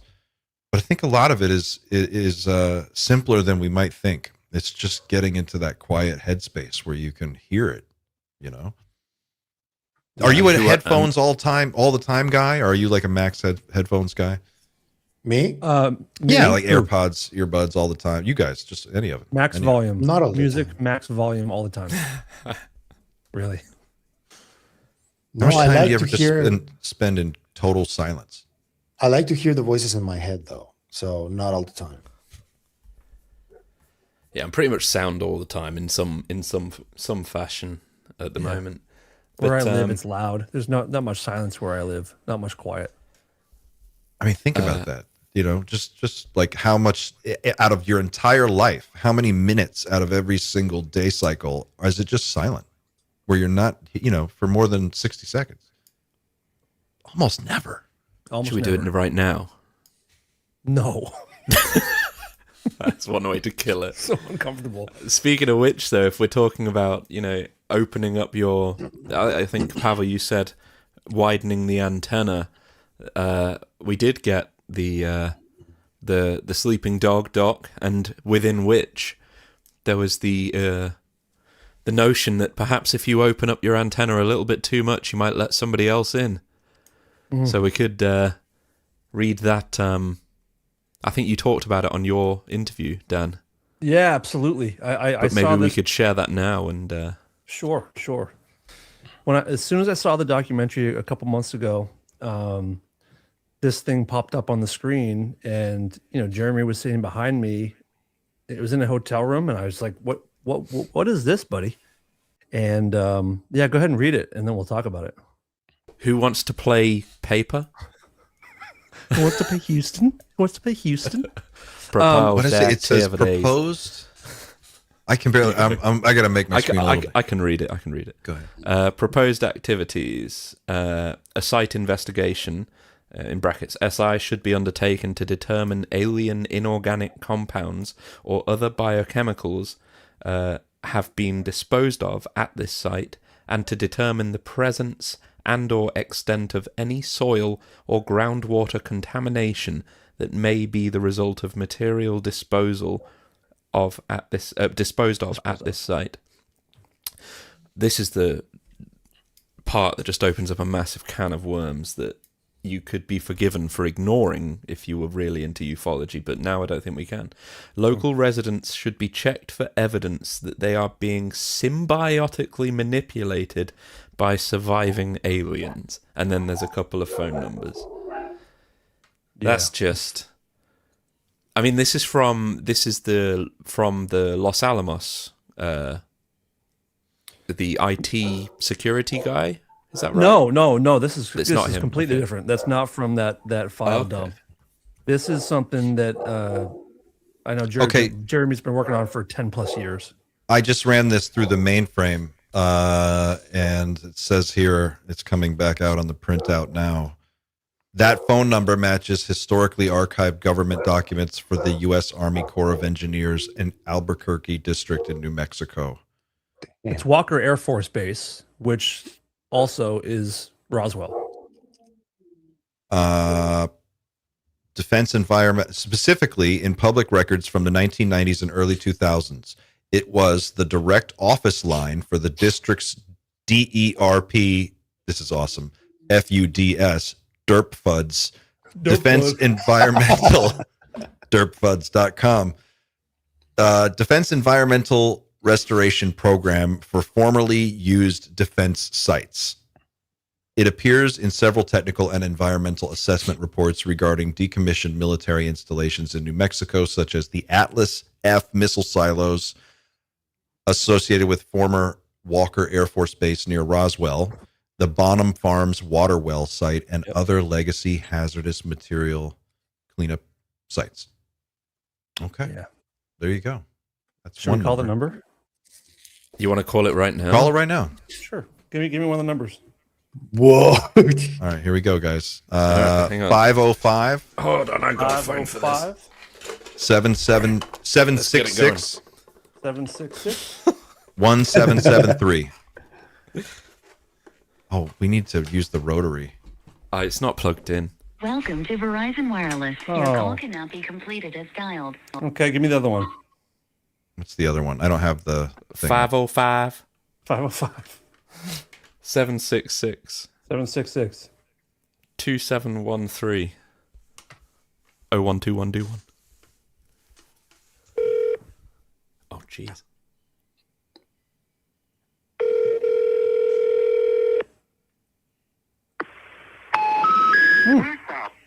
Okay, they're both dead. Interesting. And now you're on a list. You know what's again. weird? Another list. In full transparency, I called one of those numbers a couple months ago, and it did ring. So those numbers are now disconnected. That's weird. That's funny. You always bring the magic every week, Dan. There's something, you always say something that's completely unexpected and just makes the show that much better. Cool. Wow. Should we talk about the documentary in just broad terms before we drill down on this one thing? Sure. Everyone's seen it, right?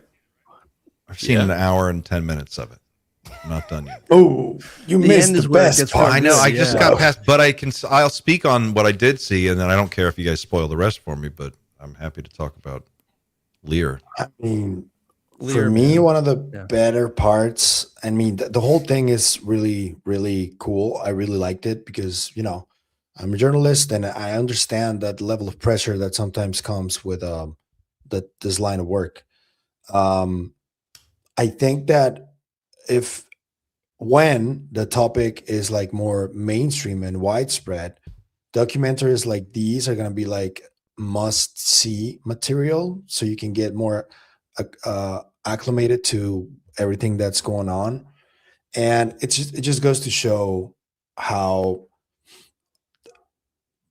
central Jeremy and George have been to everything that's happening. Like, because you can talk about Tom DeLonge, that sort of kickstarted a lot of this, but if you go back decades, the one who really kickstarted it all is George Knapp. And that connection that Corbell did independently to John Lear, and then George Knapp also did it independently on himself.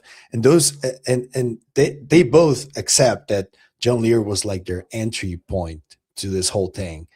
That was poetic. I really like that whole thing. And it's really weird that it's a kind of sad how you see the whole interaction between John Lear, the camera, and all the just random shit that he just says at times. You can tell that Jeremy doesn't believe everything. It's pretty clear, but it's like this guy has lived quite a life, you know? I loved it, really. I know people want to watch it and see it as like a UFO documentary, and part of it is, but I think really it's an amazing movie about journalism and the responsibility and the dangers of journalists. And you kind of get to see the process more than you usually see. And it reminded me, there's a documentary on Netflix called The Cover-Up about Cy Hirsch, who is an incredible journalist for the last like 40, 50 years. And I think this is a nice companion piece just about journalism. And it has some really cool UFO shit in there. But it's a great, that was great character study on Jeremy, and it was actually really, what I found really striking was that he had told this story in Austin when we were at dinner. I didn't realize that was what this would be, but he kind of talked to, when I was sitting next to him, we were talking about John Lear at one point. I forget when this was, probably later on in the day. and he was telling me the whole thing about John Lear. And then I'm watching it, and I'm like, oh wow, now I get to see this, all this footage that he shot with John, and go to his house. And hey, James, you're back. Are you back? Got the kids? Yeah, I'm back. All right. Gavel, shut up that damn dog. We're talking about sleeping dog. Don't kick a sleeping dog. But Lear was so cool when he comes on Nap's show, and then when Jeremy meets him, it's like this weird Mr. Miyagi relationship. But it's like it's interesting to me how quickly Jeremy is like realizes that John is completely out to lunch, and then just has this relationship then with this guy who is obviously, still a very compelling figure, and he has a lot of charisma, and he definitely has a lot of interesting stories. And he's still, he's an interesting character, but not for the original reason that he thought. And yeah, like Pablo, like you said, then this connection with George Knapp, through that, he finds his way to George. It's so much cool backstory that I'd never realized. And I mean, being able to see like his early days, how he goes from being an artist and a martial artist to being basically like a guerrilla journalist in a field that has like 3 people in it. And it's like George Knapp is the only other guy doing that. And then he just has to figure it out as he goes. I was blown away by it. I really have much more respect for Jeremy and the work that he does now. And I've only seen the first hour, but it was really, really good. Xander, how about you? Yeah, I mean, if anything, it's I can't stop with the little tiny Bob details. Whenever I get anything new to contextualize Bob's story with, like, you could tell, regardless of the validity of Bob's story, which I can't say for 100% certainty is real, but I do believe him. He at least believes what Jeremy is going through, which says a lot, because if in my eyes, if Bob was a grifter or whatever you want to call it, good point, and he was hearing Jeremy go through all of these difficult times and stuff, he would pick up on that and think, I bet he's getting fed just so much rubbish like I've fed him. So he probably wouldn't show so much concern, but at the end of the day, he's telling Jeremy, like, I would think very seriously about going forwards with what you're planning to do and things. So I found that quite interesting, and it was nice to see Bob interact with Lear as well. Those are great moments. Those are awesome. Not something we've seen much of.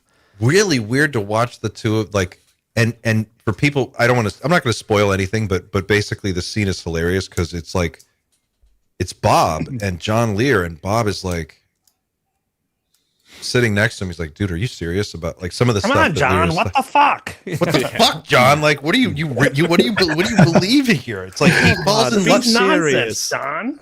John falls in love with the fucking guy, the sleeper. What was that? Yeah. I never even knew about the sleeper part. No, neither did I. I'm familiar with John Lear, but I didn't know about the sleeper, and that's where he was deriving a majority of his information from.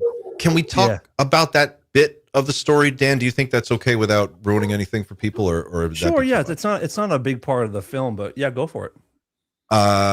It's basically John Lear, who people will know from those early George Knapp interviews. He comes across as a very television, like charismatic type of a personality in a cool suit, CIA pilot. He's got all of the gravitas of somebody who knows some shit. And he hits the scene and he starts talking about all of these different things. And as Jeremy is getting into the world of reporting on this topic, he discovers John and starts to try and chase him down to get in contact and learn more from John Lear. But basically, when he meets John, he finds out that there's a little bit more going on with John than he originally bargained for, and that John had fallen down a rabbit hole on abovetopsecret.com back in like the mid 1990s or something. UFO it was like, OGs all know what Above Top Secret was. It was it's a wild website. It was a blast. Good info, some bad info, but a lot of characters on there. Take over. Tell this next part, Dan. What happens with Above Sure. So Top Secret? he kind of connects with this guy who calls himself Sleeper, and Sleeper claims to be like an insider who's feeding John all kinds of secrets and information about aliens and Area 51 and all that kind of stuff. And at one point, he gives John like a ticket, meaning like a safe passage to the other world or to heaven or whatever after he passes away. And John takes it as like, this is an actual Sleeper gave me a real ticket. Like this is a real thing. And Jeremy actually, his interview with Chris Ramsey that's out now. I watched it last night. He clarifies that it didn't come across in the film, but Sleeper doing that was not him fucking with John. It was actually him. Because at that point, John is already dying. He knows that he's on his way out, and Sleeper gives him this like ticket to the afterlife. And he wasn't messing with him. It was a way to make him comfortable and to make him feel comforted and to not worry. So actually, it was a very sweet thing. But Jeremy said that Sleeper was a well-intentioned, very, very, very kind guy, and it didn't totally come across in the film that way. But he said it wasn't like nefarious. He may have gotten carried away, but it was they actually had a pretty beautiful friendship. But there's another layer to this, because Sleeper had written all of these posts on and posted them to Above Top Secret, which had a robust forum. This is like pre-Reddit.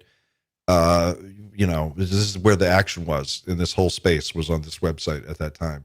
And so you would go in there and you'd find these threads, and a lot of times they were just, crazy threads, but he would write stuff about like the secret space program and like alien contact and all this. And John fell down the rabbit hole all the way on this guy, right? He was basically 100% bought in. Yeah. So that when he gives him the ticket, which is literally a little, like a Post-it note that says like, let John in, or, you're a good angel. Your soul John. Or whatever. Yeah. Yeah. Let him, it's like a little note, like you'd write on a napkin. It wasn't like a thing that was printed or anything. And he gives it to him, and John's like,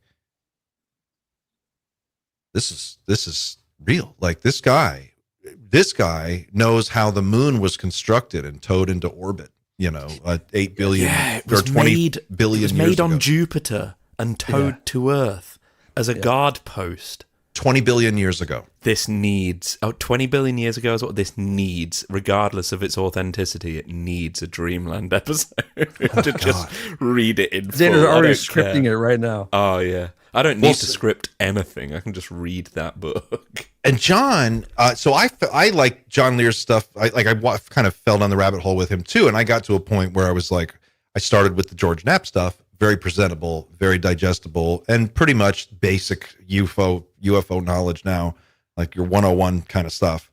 And then when you go a little bit further, years later, he's talking about there are crystal castles on the moon that are like 3 miles high, made out of some kind of crystal, and you can see them in pictures. And he's showing pictures. He's got these big pictures, and he's like, look, it's right there. You can see it. You can see it with your own eyes. I'm not making it up. It's right there. And you look at, and you're like, there's nothing there. It's just like a blob, on a fucking blurry photo. And he's really like Paul Benowitz. What the fuck, John? I mean, that's what I'm saying. It's like, it was kind of like that. And I see, and as Jeremy is telling the story of his relationship with John, it becomes clear that this would be an amazing, just a film, is someone to explore this relationship. But John's declining. Jeremy is now caring for him in some ways and taking over the role of like a helper and helping him with his shop and his studio. And it was so cool. I'm like, wow, this guy's origin story is so weird. And so it's like you couldn't write this. It feels synchronistic as well. I feel it's like Jeremy didn't get a choice in any of this. It's like he was kind of pushed into doing everything he's done basically. Obviously, he's doing it out of passion, but it's like every step was presented to him before he decided that was the step he was going to take, basically. Something that really got me was that moment with and how participative what his mother was in that moment in the table when he just like kind of lost it a little bit. That really got to me because something that's been happening lately with the work that I'm doing is that I get a lot of questions from my family who believe that this is real, and they go like, "Are you okay? Because they've seen me speak with like Dr. John Blitch and like people from the military and Burlison and all that. And it's like, luckily, because I think this is where also you, James, you haven't really gotten into a lot of trouble because you know what to ask and when to ask, which is very important, and also which stories not to touch because you know that that's probably going to get a target on your back. Can you talk a little bit about that though, as somebody who's been in this space a lot longer than pretty much all of us? What about stories that you're not supposed to talk about? Yeah, and about tell all that those stories, feeling. please. Tell all the stories. Well, No. I mean, about that feeling that Jeremy got at a certain point, because there's a level of pressure that comes with the territory and with knowing stuff that is very heavy sometimes. And how do you handle that? I mean, for me, I've never gotten any threats or anything like that. George Knapp, I mean, he said he never had somebody knock on his door. I know he's received threats just from being a media guy, right? Being somebody who's a reporter and a award-winning journalist. But there's definitely conversations that are discouraged, especially if you're speaking to somebody who is allegedly involved in the background stuff. Like there's just certain questions that, like, even in the simplest form, right? Like where, if you bring up a certain topic, you're going to shut that conversation down. So if you have somebody like Eric Davis or Jacques Vallée or Gary Nolan, and you're talking about some stuff and they're actually opening up a little, and then you bring something up and it just will shut the conversation down, then almost like if you're talking to Colm Kelleher and George Knapp and you bring up Zodiac, something like that, maybe. The classic moment.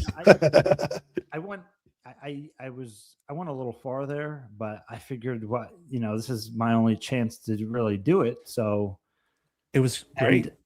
And there, I mean, I don't, for what it is, I had some off the record conversations with George Knapp about that. And, so if somebody wants to pressure Jeremy won't do it. He's too close to him. But George knows way more about that. George has the goods on that story, and he can't go forward with it without said individuals going on the record, because it's just another UFO story. And he has to have people come forward on it. Otherwise, it's just another meaningless rumor in UFO land. But again, in that interview, we did bring up David Grush coming across that program. And did Grush ever say Zodiac? No, but okay. But when I asked George about it, and in relation to Grush, he said, I think that Grush bumped fists with those guys.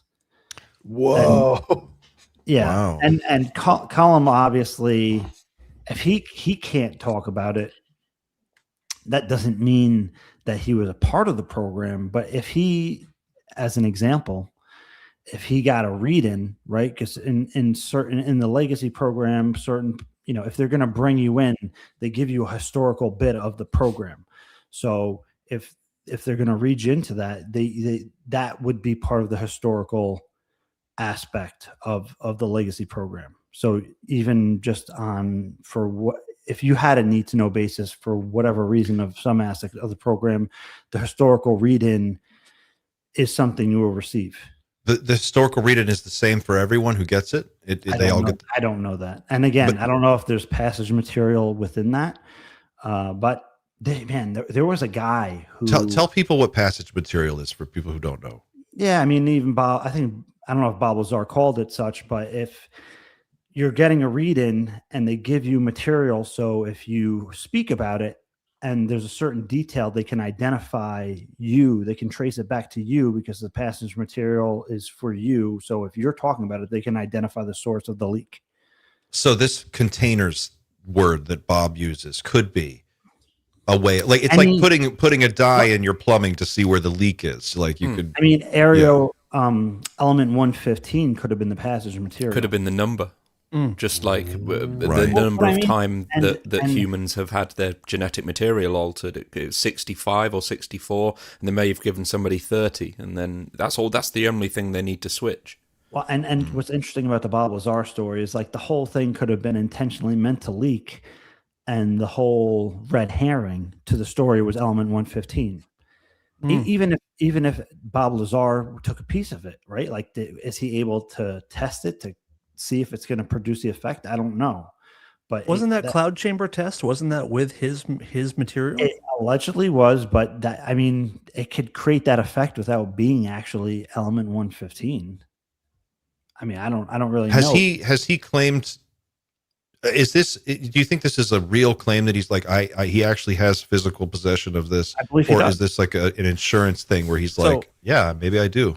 He Maybe did I an don't. interview. He said he took- Go ahead, Jim. Sorry. No, he said he had a piece. Like he said that. I wonder if it would be possible to find it. Like, could you find?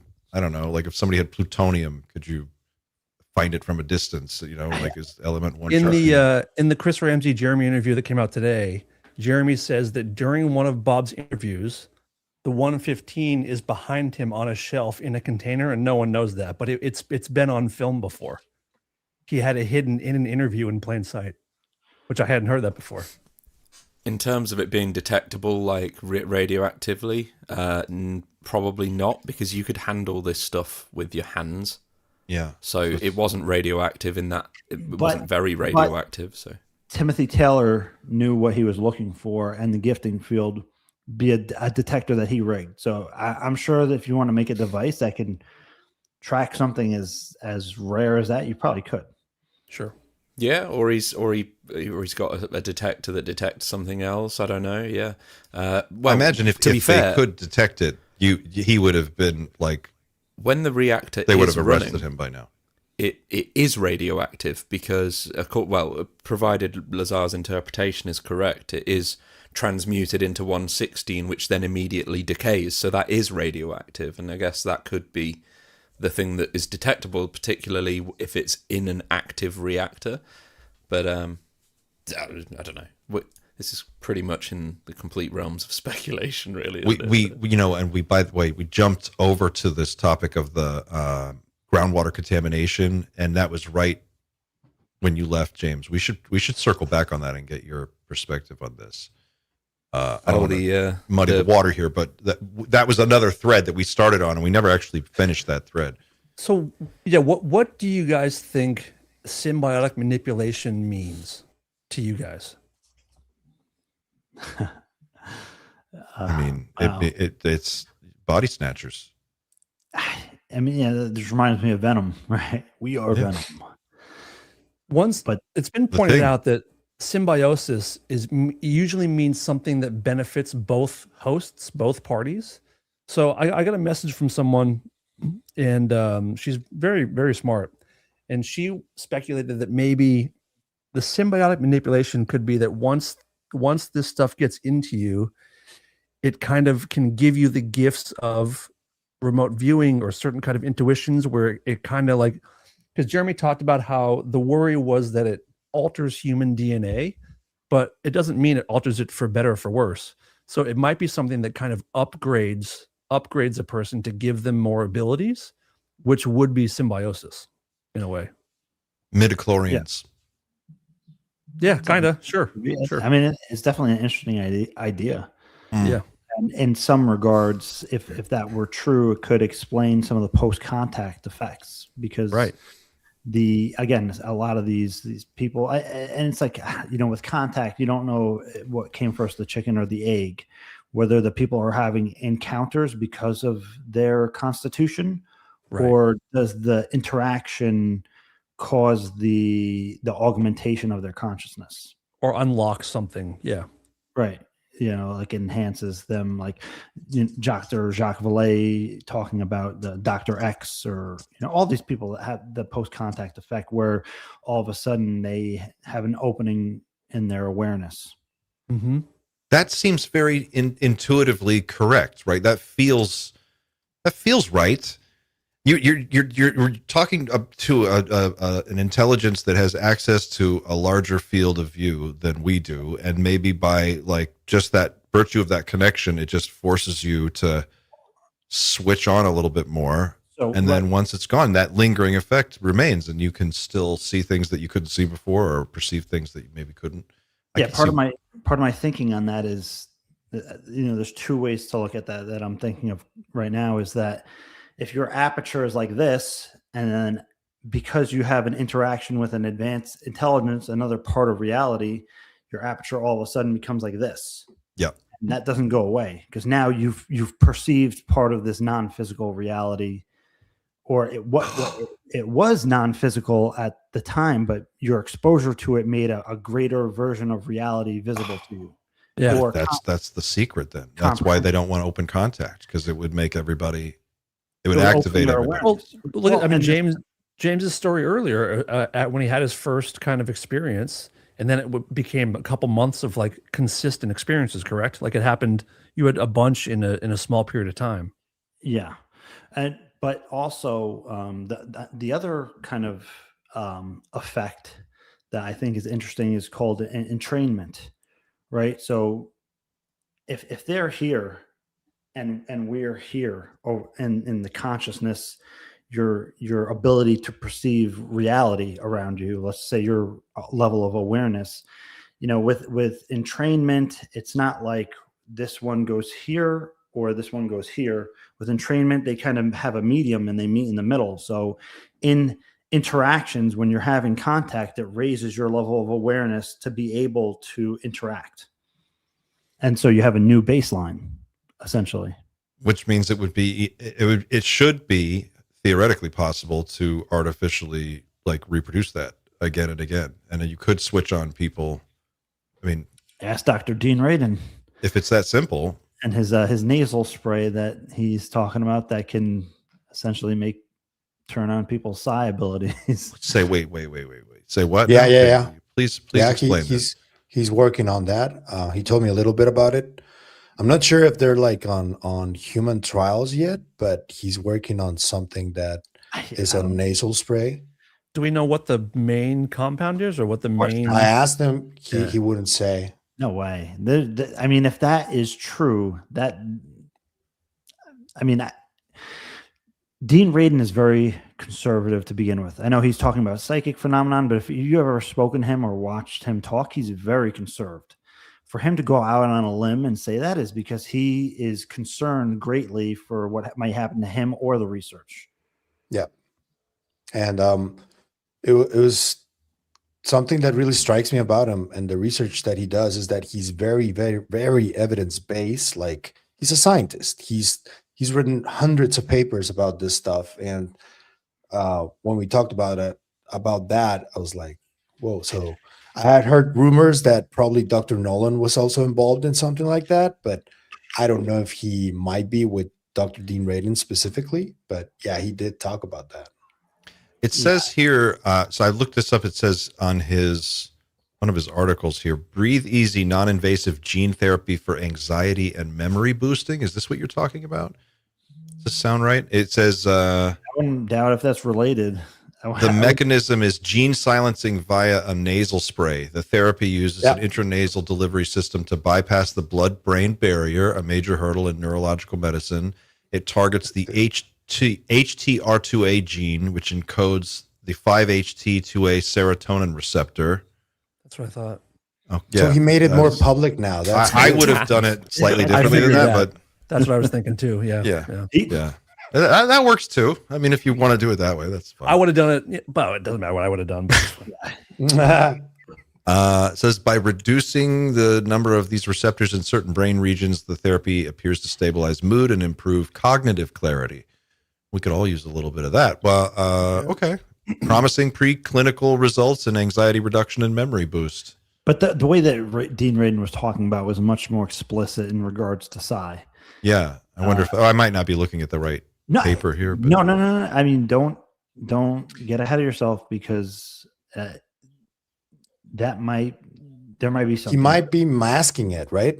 Like you would have to, because you have to, Yeah. you have to be able to fund the research, and you can't fund it and say, hey, this is for psychic boosting. You have, just like the way that Dr. Gary Nolan was talking about the spectrum of autism and schizophrenia, right? Like you have to make a baseline science for people to accept it first, and then you put out the greater stuff afterwards, the hypothesis.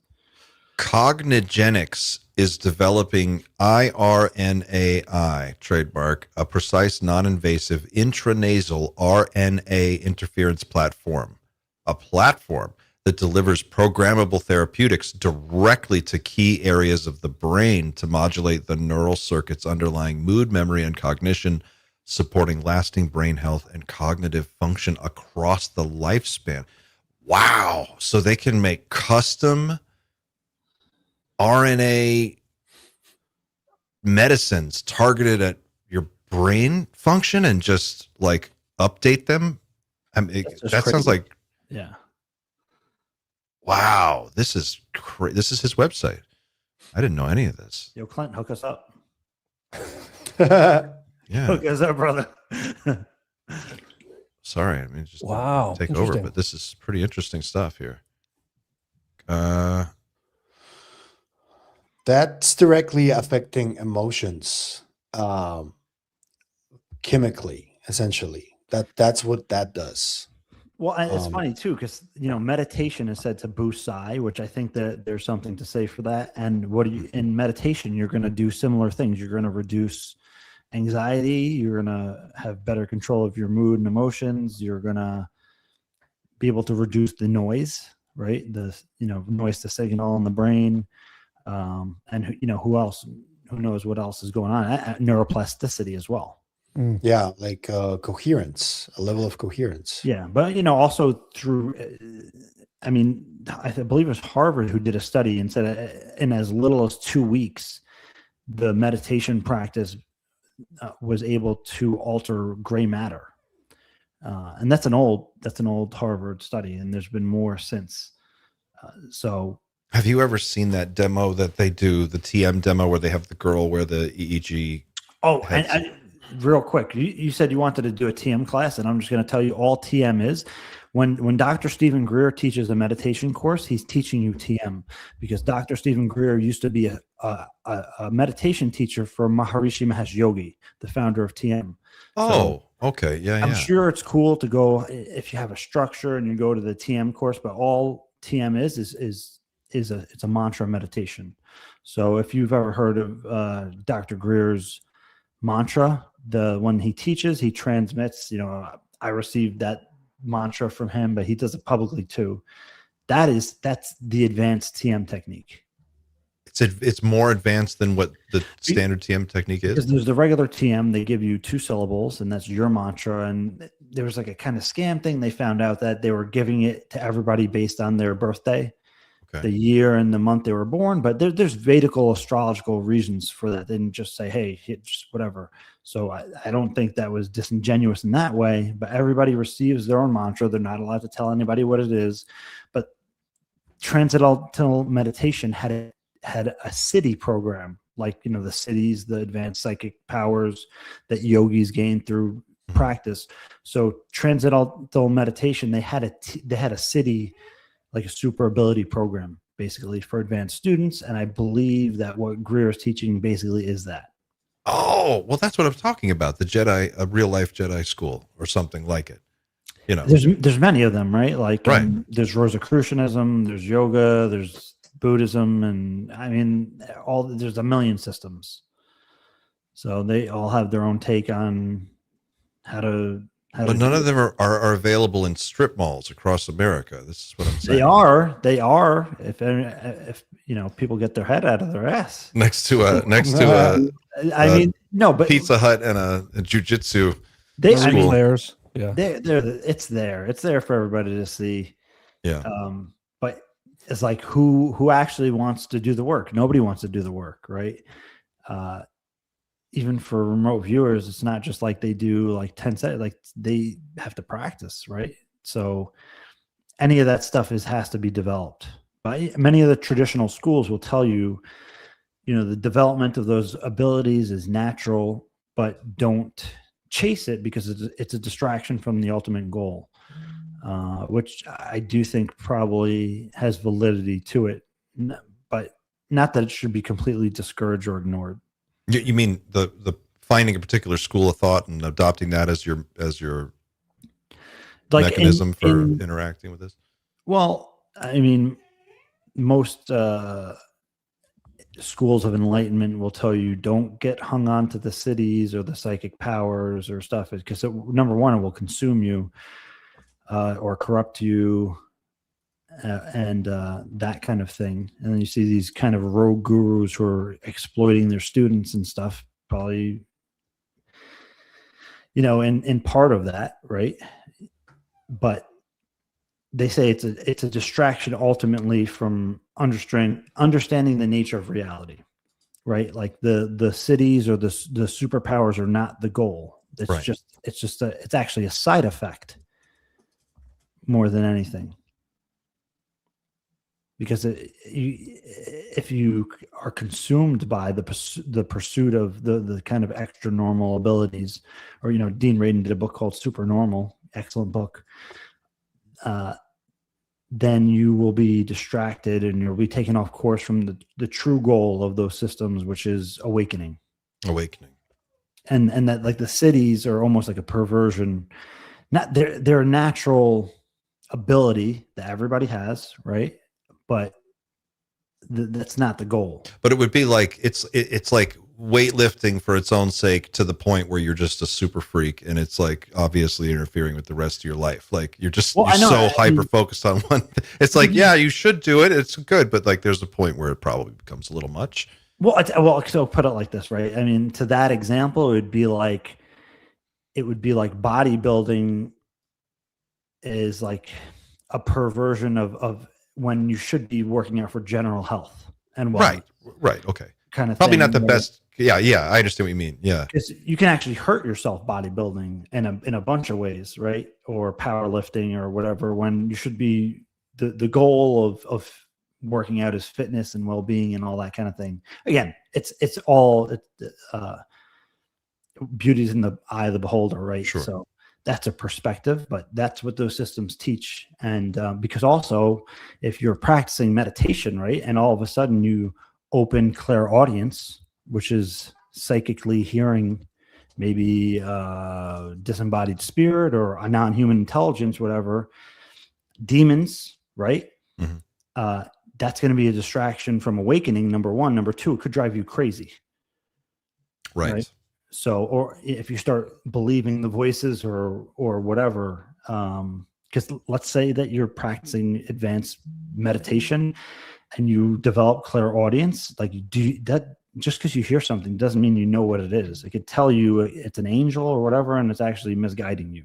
Well, I wonder if this is at the heart of kind of the whole issue with disclosing, right? Is because ultimately what the actual reality is indigestible to a lot of people, because we don't have a framework for understanding it. But each religion has a framework that makes sense when you try to approach it from there is a language there that describes a hierarchy of beings, a methodology for interacting with them in a correct way, and how to avoid, all the incorrect stuff you shouldn't do. Whether or not, the dogma is important, there's a rule set and a guidebook and sort of a roadmap of the larger reality. And maybe in the Western world, we've become so focused on materialism, and we've just lost our language.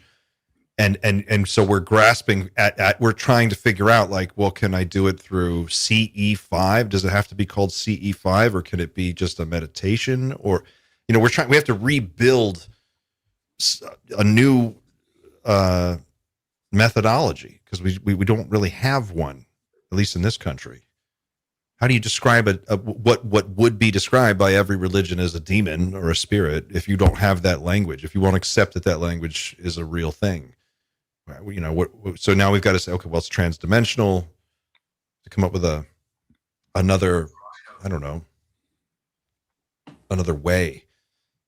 But the core truth might be the same either way, right? You're meditating enough, you opening up your psi abilities, your aperture gets larger, and suddenly you interact with a larger reality. And that's really what it is. And if they were to allow that to happen at a mass scale, then they really open the can of worms. They would never be able to close it again. I mean, I think we're headed in that way regardless. And I really like the idea of the 100th monkey effect. Mm-hmm. And that, you know, when people start developing abilities, it comes online for other people non-locally. Right. And I think that's totally the truth. And I think you can't stop evolution. I think this is a natural part of our evolution. Some people are getting there a little faster for whatever reason. Some people are just born, I don't know, you can, you know, just like inclined in that way. Others are just coming on board. Other people have awakening experiences. But I think that people are going to evolve to that point regardless. And with everything going on right now, you know, let's say with the collective consciousness, I think it's just like a matter of time now. It's kind of ridiculous. Do you think it's an imminent, do you think there's some imminent thing that's going to be a real serious game changer in the next few years?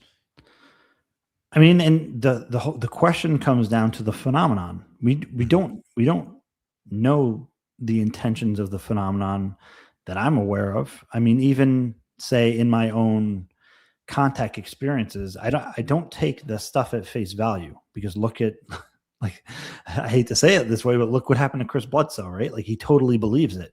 But how could you, if you're dealing with an advanced intelligence? And I understand from a first person perspective, right? Like, when you have a contact experience, you take everything quite literally. Mm-hmm. But when you examine it closer, it's like, well, I mean, how do I know that?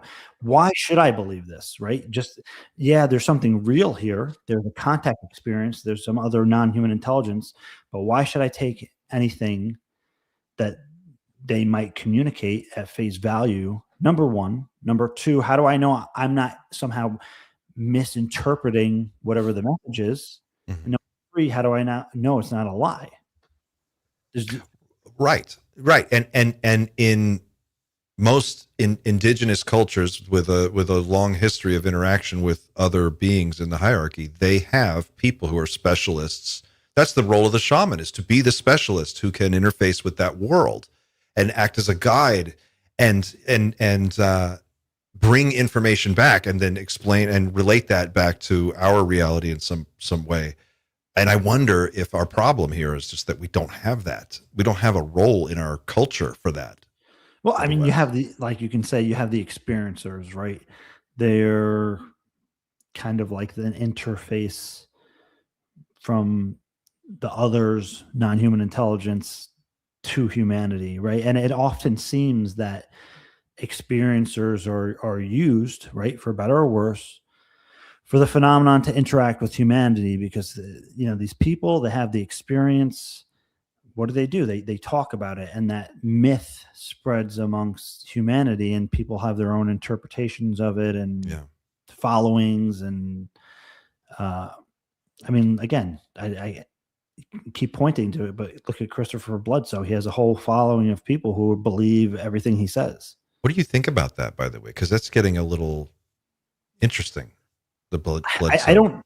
Yeah, I mean, I don't doubt that he's had genuine experiences.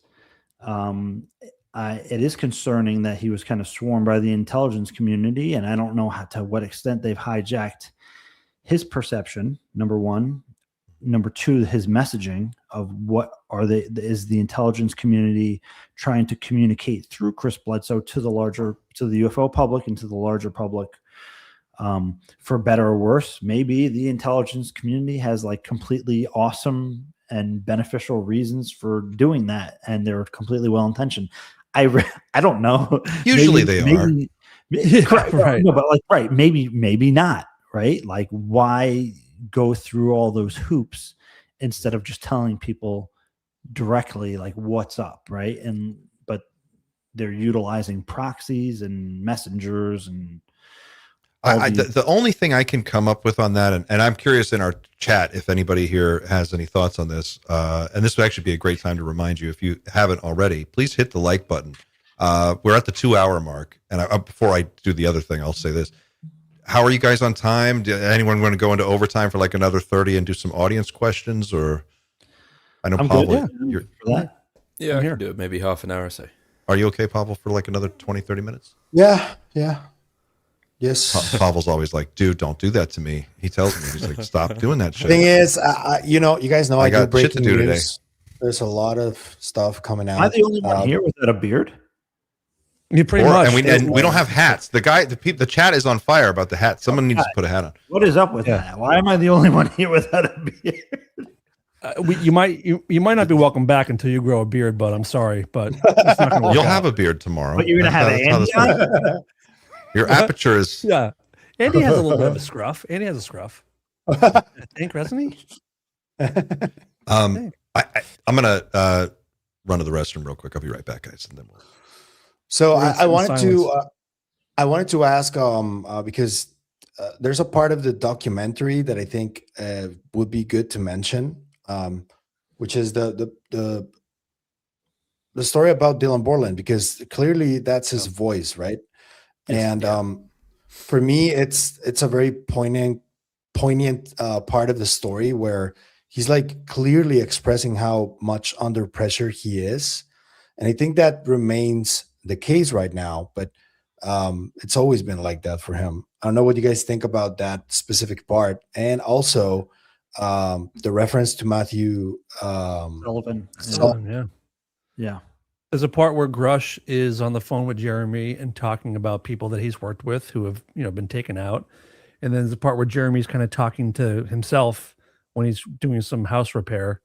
And I clarified that for some reason. Yeah. What's that? Oh yeah. I love the way that was filmed. I don't know. It was cool. It was a cool thing. I asked Jeremy about it in our interview. Please go watch it. Others from Another Mother. Great interview.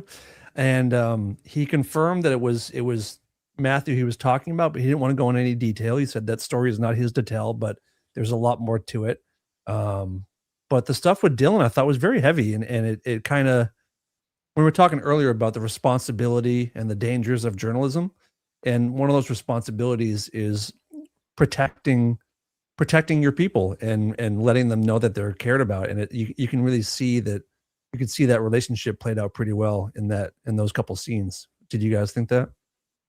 Yeah, for sure. And I mean, I feel really bad for these people that have been targeted. They've been targeted individuals, and that being subject to that again. I've never been a targeted individual in that sense. Where maybe someday.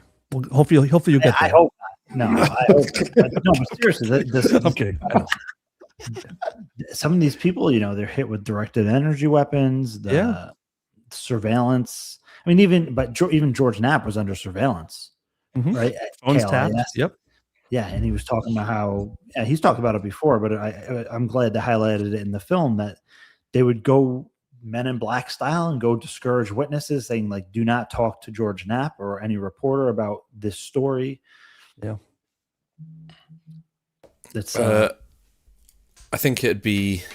I mean, I was there in the room when Borland shared his testimony, and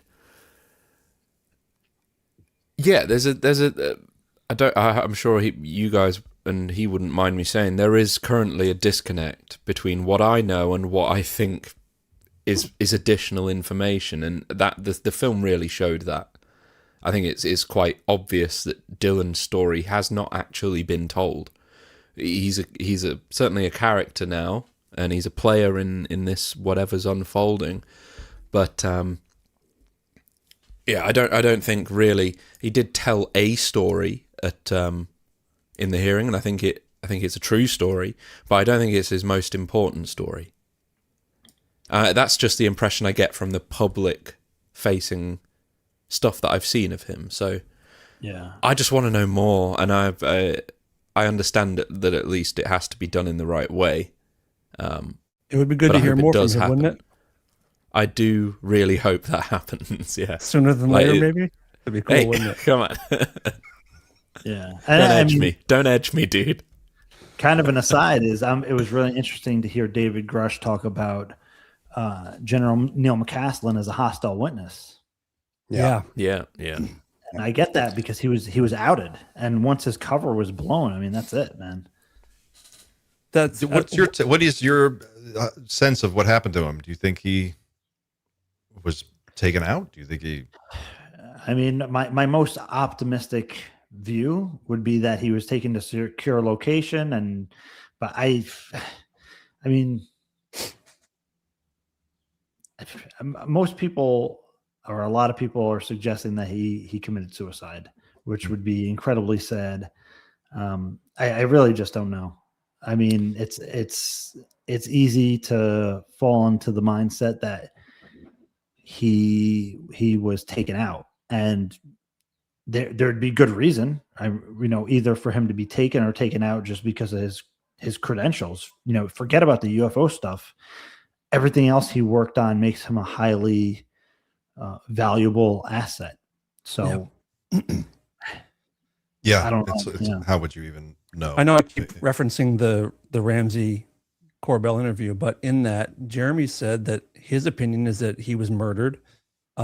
He's sure of it, it seems like, and that's also based on conversations with people who might know.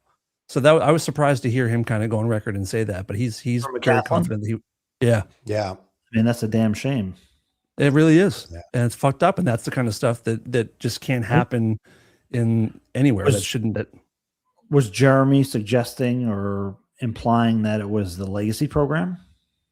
He didn't say, but I mean, one would assume, right? I don't know. I guess I don't know. I wouldn't assume. Maybe we shouldn't assume, but he just feels very confident, like highly confident, that he was murdered based on conversations that he's had with people that seems like they would have much more information than Jeremy would. Yeah, because I from what I understand, when you enter an unacknowledged special access program, part of the deal is they say if you ever talk about this program, this bullet has your name on it. Yeah, it's understood, right? No, and it's demonstrated. They have a bullet there that they show you. Whoa! So literally, this is your bullet. This one's for you. Shitty. Yeah. Like, come on, guys, really? I mean, it's an effective tool. It would work. I mean, there was. I'm worried about the one that says "to whom it may concern." They all the rest of them say that. But man, there was a guy who was on UFO Twitter or X, whatever you want to call it, back a while ago, and he was not too vote. He entered one space, and he was allegedly an insider, and he knew people that were read into the legacy program, again, allegedly, and this person seemed highly credible to me. I spoke to him, and I mean, he said that people brought into that read-in like leave in tears. Look at this guy. Look at this guy. Look at this crybaby. This Scottish crybaby. Can we play that clip again? We know. They leave the briefing. The people who are read into the program leave the briefing crying. So like, according to the source, the Tom DeLonge or the Jim Semivan thing, where Jim Semivan got the long read-in and he was up for 3 nights, just the same way Tom DeLonge tells the story. That's like that's like not the legacy program read-in. That's like the general. That's like the general baseline read-in to like, okay, this is the UFO thing. It's not the legacy program read-in. So even that one is whatever highly disturbing for whatever reason. And again, speculation here. So, but let's go along with this. So you're saying that there are layers, there are levels that you're brought in at, and if your level is much lower, and it's like you're here to work on a small piece of this program in a limited way, you get a read-in that gives you some broad background, but you don't get the details. You don't get the next level until you're higher up the food chain. Yeah, and my friend and colleague Daniel Elizondo, no relation to Luis Elizondo, calls it the secret onion. Yeah, love Daniel. Loose threads. Yeah, The secret onion. Yeah, he's the current generational Richard Dolan. I jokingly say to push him into. Yeah, he's one of the most cerebral people in ufology, I would say. He has some really in-depth takes on it. Daniel Elizondo is a genius. Yeah. Yeah. But I want to stay with this onion thing. At the higher level, you say, is where people come out in tears. That's based on what you've heard. Correct. Right? Oh, I want to know so bad. Well, who knows? I mean, who process knows of elimination. What could it is, be? Is true. Sure, that's true. Yep. You know, who knows? I like if I'm thinking of the most disturbing thing is that, like, okay, humans are cattle kind of thing. That's probably the most disturbing thing. The government made secret agreements to allow abductions to occur in return for technology from, say, like one group of non-human intelligences, species, at least. But they have to probably have something like existential for them to be so broken. I mean, they must be shown something, right? It's probably not just paper or it's people whose religious beliefs are challenged to the point where they can't handle that. True, like if non-humans augmented Homo sapiens, but even that religion, like.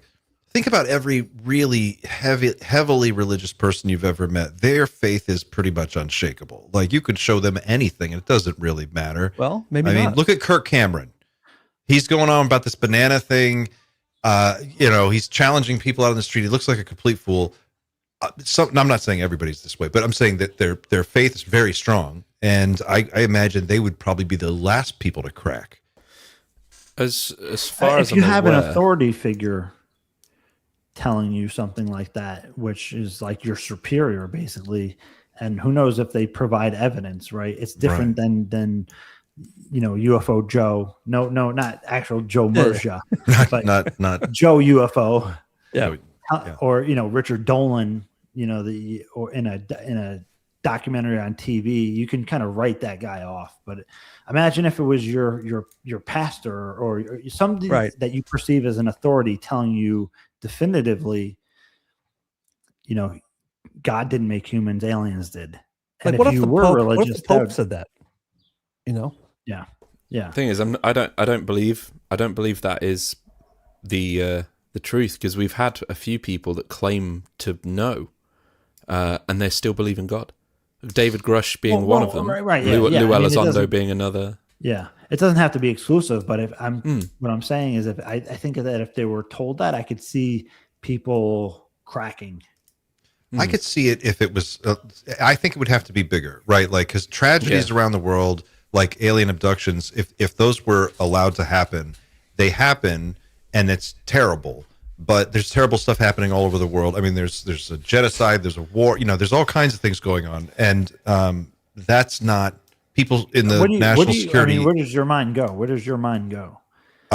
Your kids are in danger. Your kids, yours, and mine, and everybody's children. Like, it's something about it would have to be so big. It would have to be like, you are in danger, and you can't warn anyone, but everyone is in danger. In 2030, they're coming here and they're going to take everybody, or who knows? Because you have to live with that now. Now you've got to go home and go to sleep, and you have to go tuck your kids in. You have to kiss your wife goodnight. You have to go to bed, and then the next day you've got to get up and come solve an unsolvable problem. Because in 10 or 15 years, if we don't get to this level of technology, when they do show up, it's over, and we're not even close. That is the indigestible truth. I think there's a few things that could make me, as someone who isn't religious in the traditional sense, that would make me stop, and that would be stuff directly related to the self and personality itself.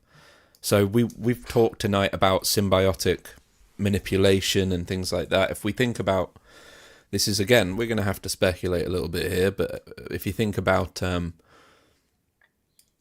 we've talked about universal consciousness. And Pavel tonight has mentioned that the brain may be some kind of receiver. Once there's enough complexity, maybe it picks up or excites the consciousness field and creates experience. So that relationship that the universal consciousness has with the body, the matter, is a symbiotic relationship. The body gets, emotional drive. It's an evolutionary function to be able to have something that experiences. It's an advantage, a fitness advantage.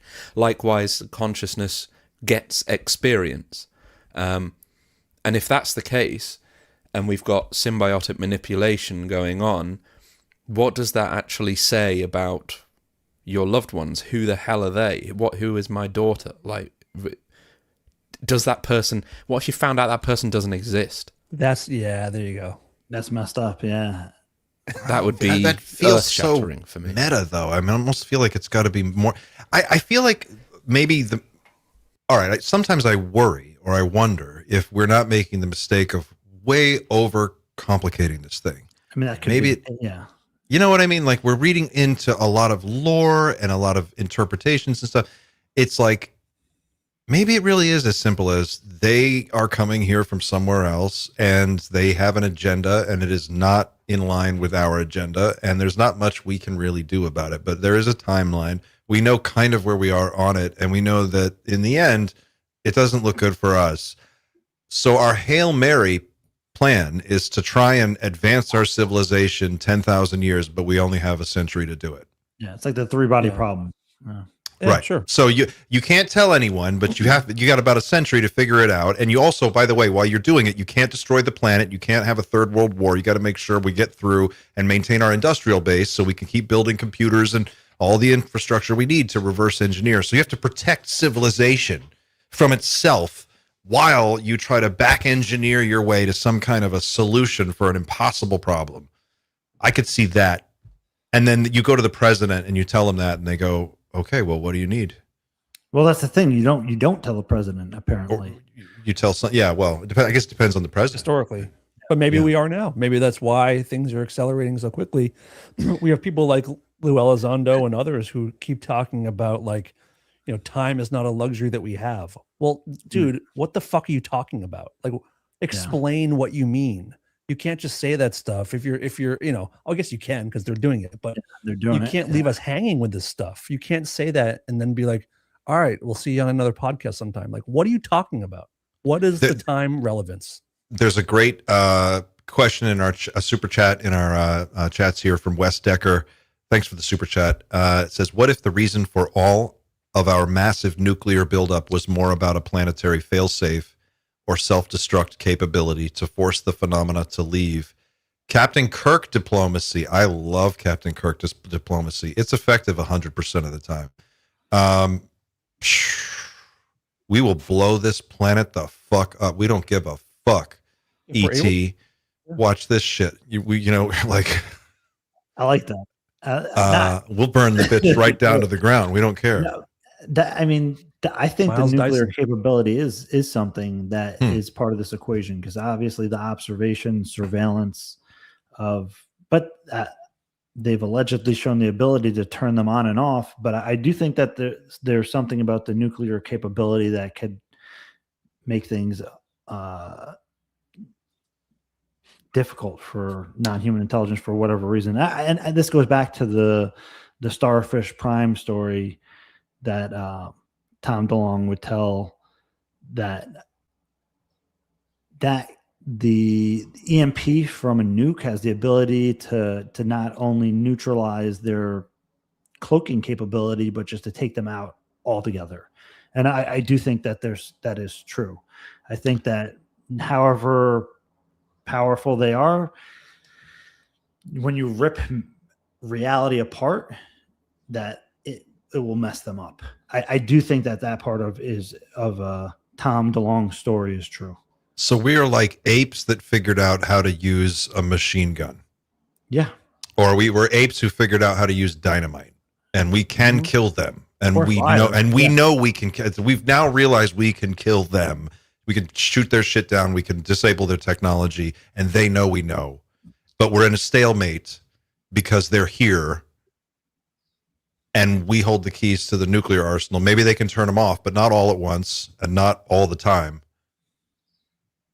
I don't know. Yeah, we hear also. Go ahead, James. No, I was just gonna say I do think there's something to that. That would be hard to. That would be tough. Like, we can defeat them, but it means we reset civilization 400 years.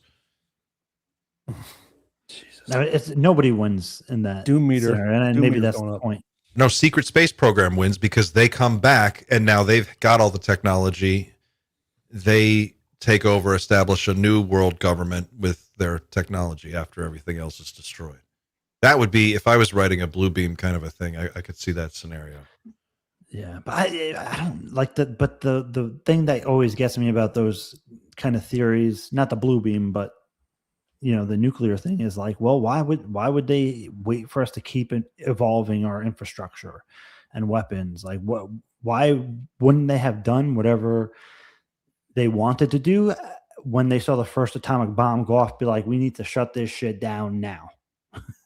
Maybe they have. I mean, there's been claims that people have tried to fire nukes. I mean, it's blown my mind that we haven't had another nuke set off on this planet since 1945. Like, no one has tried. No one has done it. That's crazy to me. So maybe we have been stopped, and maybe they don't interfere because maybe they're hoping that maybe we are being studied, and maybe we are an experiment, and maybe they're not getting involved because they're hoping that we figure it out on our own, and that we grow up on our own.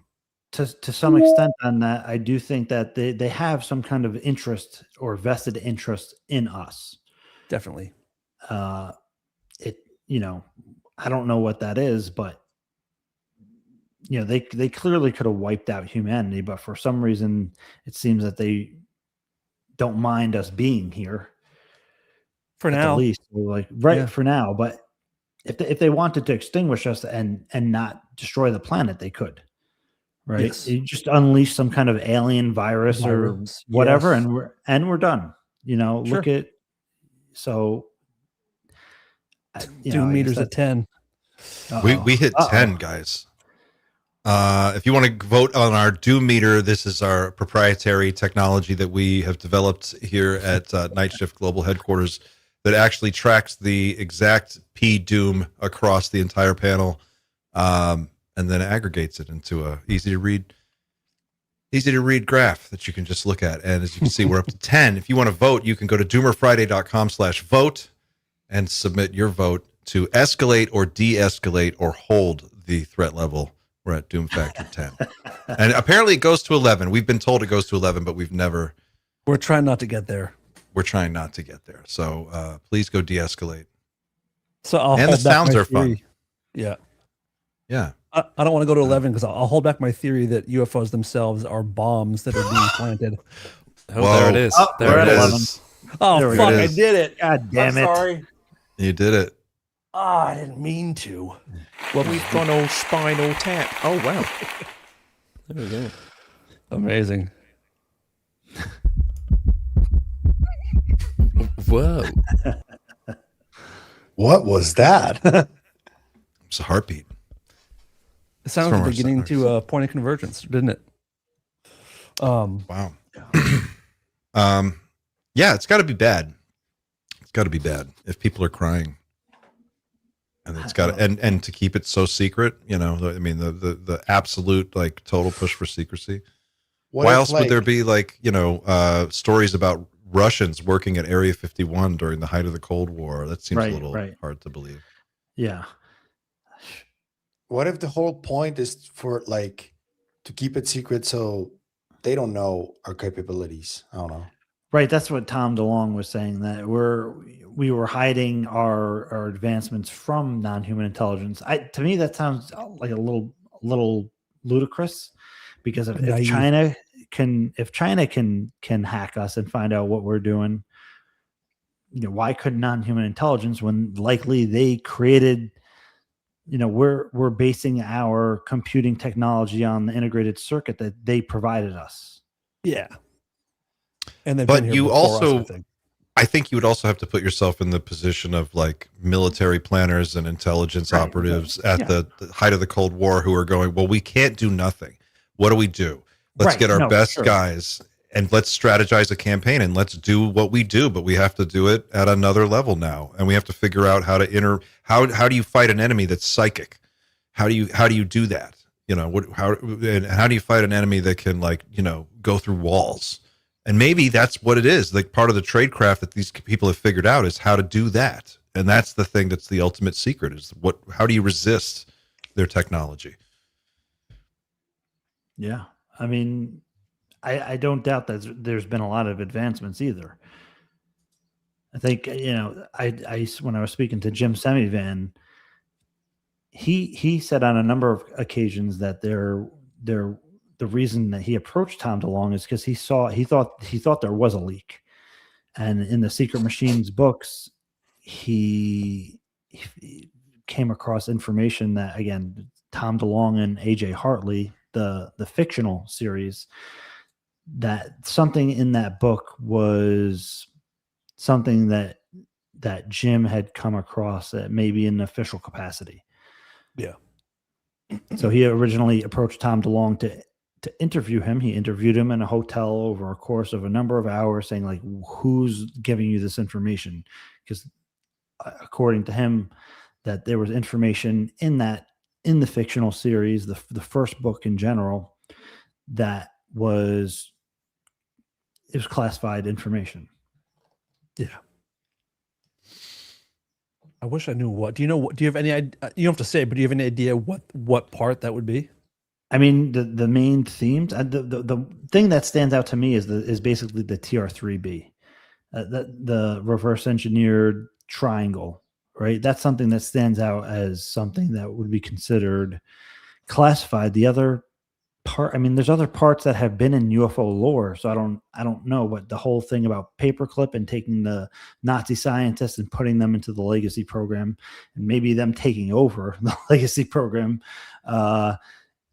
That aspect of it, right? They were put into these, you know, they were protected by the government, and that they were working on the legacy program.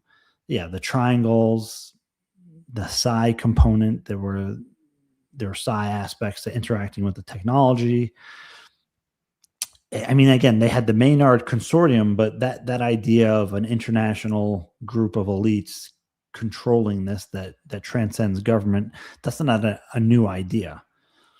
So that's how all business works. That's every corporation. Yeah. Runs so I don't know what I think I've asked Jim that on every interview in a different way to try to kind of suss out what it actually is. But he's that's his job, right? He's a specialist at that. So what did you think? Did you read Ingo Swann's book Penetration?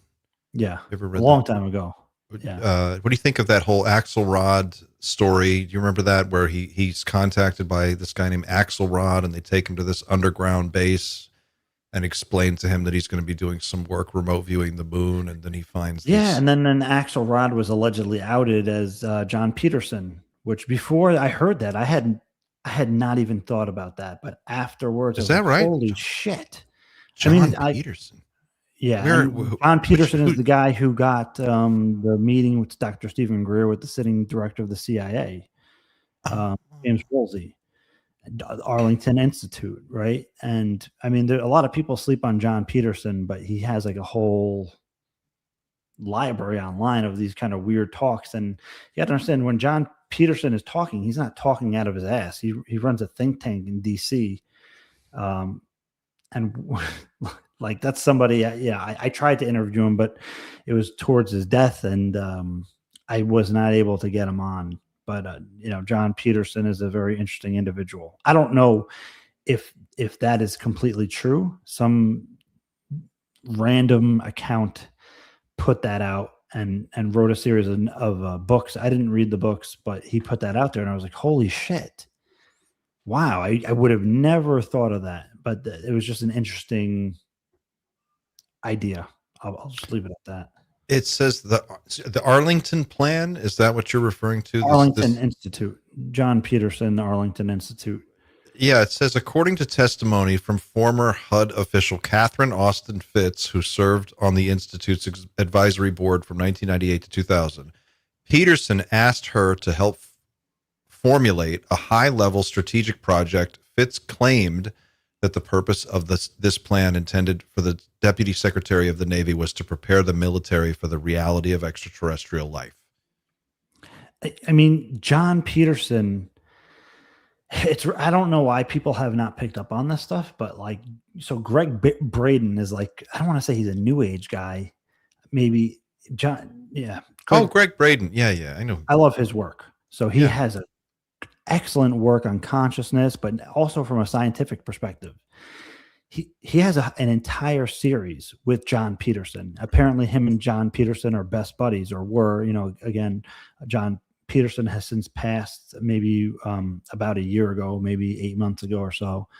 But like Greg Braden he would never talk about UFOs, right? Like maybe if you caught him like behind the scenes somewhere, but publicly he didn't have a conversation on UFOs and disclosure until starting with the 2017 stuff, really. And then boldly speaking more and more after that.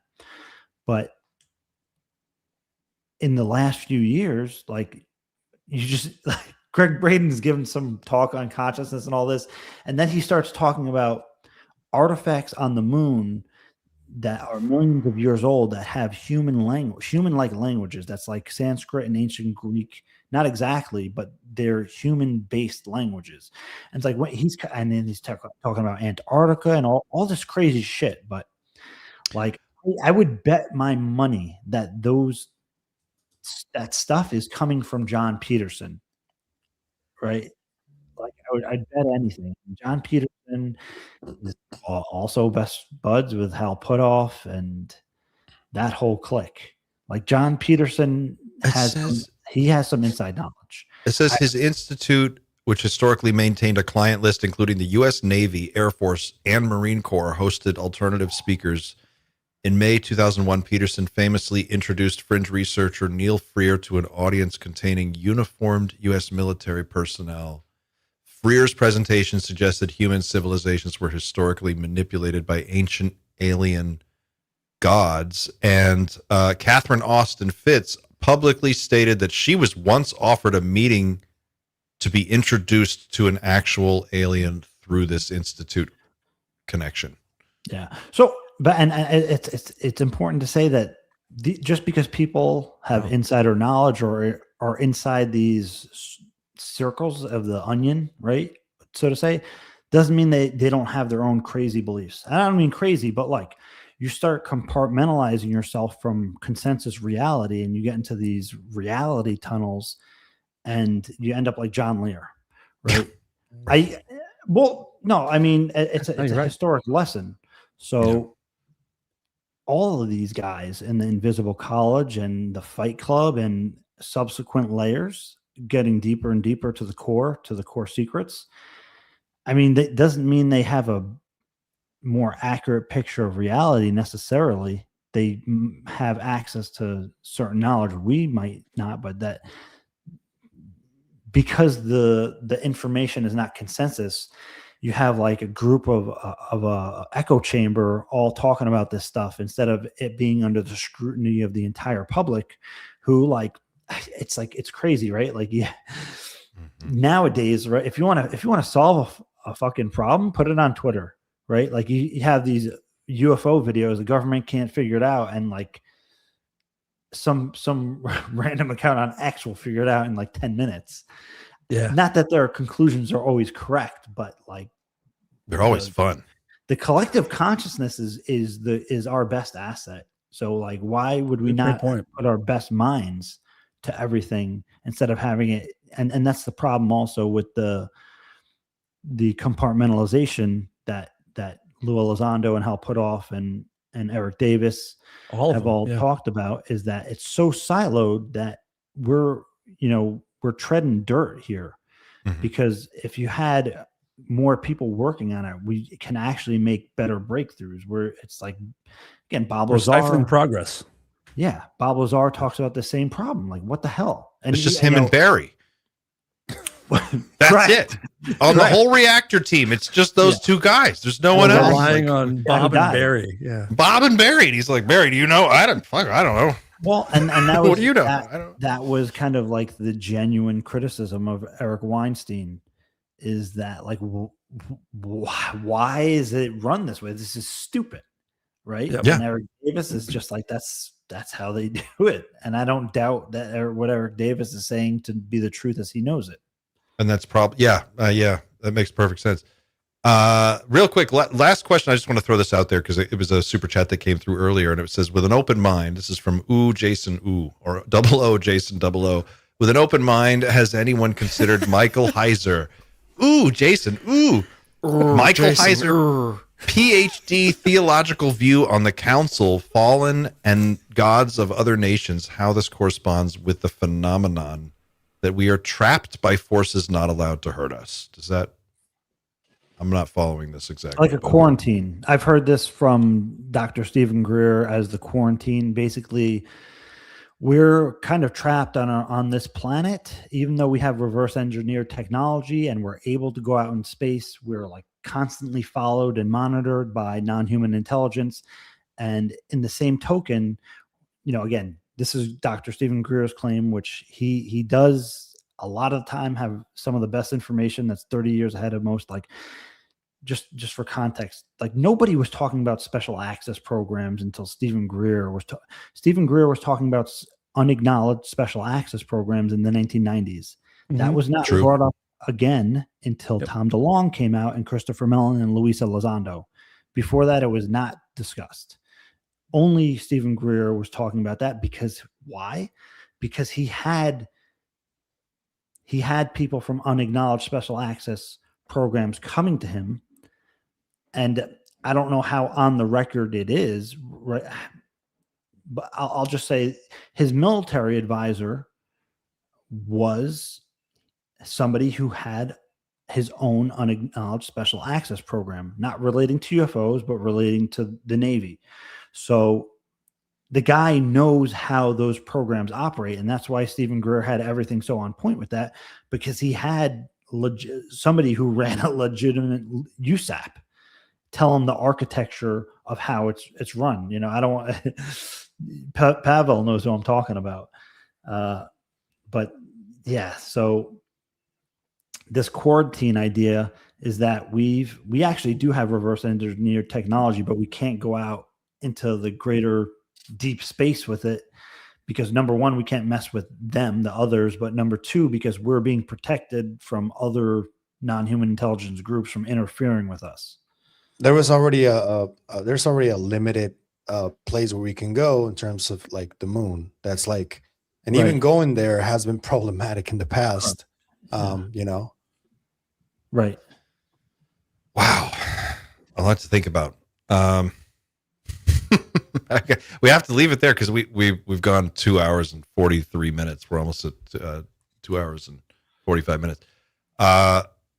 James, is there anything you want to leave the people with before we wrap up? We end on this note. Yeah, I mean, to leave people with, I mean,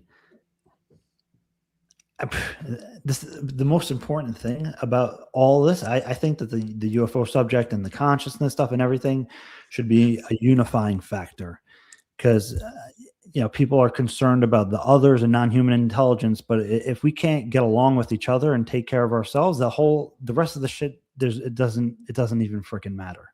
Mm-hmm. Right? So just be cool, man. Be a good person. Otherwise, I mean, it'll just extrapolate to, like, if we can't take care of ourselves, the disclosure is not going to mean shit, except it's going to tear us apart. So that our first priority should be, humanity, right? Like other humans. Take care of each other. Preach. Yeah, man. Otherwise, none of this means a goddamn thing. Preach. Anybody else got any last thoughts? I have one last thought. The Greys need to understand that humans will fuck them. That's all I got. Like Let's literally. end right there. You're really pissed on the message there at the end. It's my job. Cut after James said his beautiful thing. Cut the show after that because I ruined it. That was No, James, I think what you said was beautiful. Yeah, that's right. be excellent to each other. Yeah, don't, I mean, a lot of people are tearing each other down. It's like, man, I guess be a dick. It's in human nature. None of us are above it, really, but like putting things into perspective, if there are others there, whether they're good or bad or whatever, we need to move forward with our best foot, right? I agree. And if we do start interacting more, to not be defensive, trying to be welcoming and open is the best way to start that communication if it gets a little bit more serious. Yeah. Be the best human you can be. There you go. Yeah. All right. The new slogan for the night shift. Wise words. We'll leave it there. And the Greys better watch out because they need to understand. Out there. They need to understand. They need to understand. I don't think they understand. They will. All right, guys. Thanks for watching. Thanks for hanging out with us, playing the home game. And James, thanks for coming out and hanging out with us on a Friday. This was awesome. And again, for coming back. We thought you were gone for good. Here you were. No, it was great to talk, guys. Yeah, we bumped Andy again. We were like, Andy, come on. And then you came back. Sorry. We'll see you in a week. All right, guys. Thanks for watching. Thanks for everybody who sent in a super chat. And thanks for everyone who participated in the super chats and in the regular chat. If you want to support the show, you can go to Team Night Shift, or you can subscribe or follow any one of us on whatever platform you stream this on. Please go to James's channel, Engaging the Phenomenon, and subscribe there. Follow him. He is one of the best in the business at trying to help parse all this so that we can understand the unexplained. And that's it for us. We'll see you next week. Take care of yourselves and each other, and keep looking up, everybody.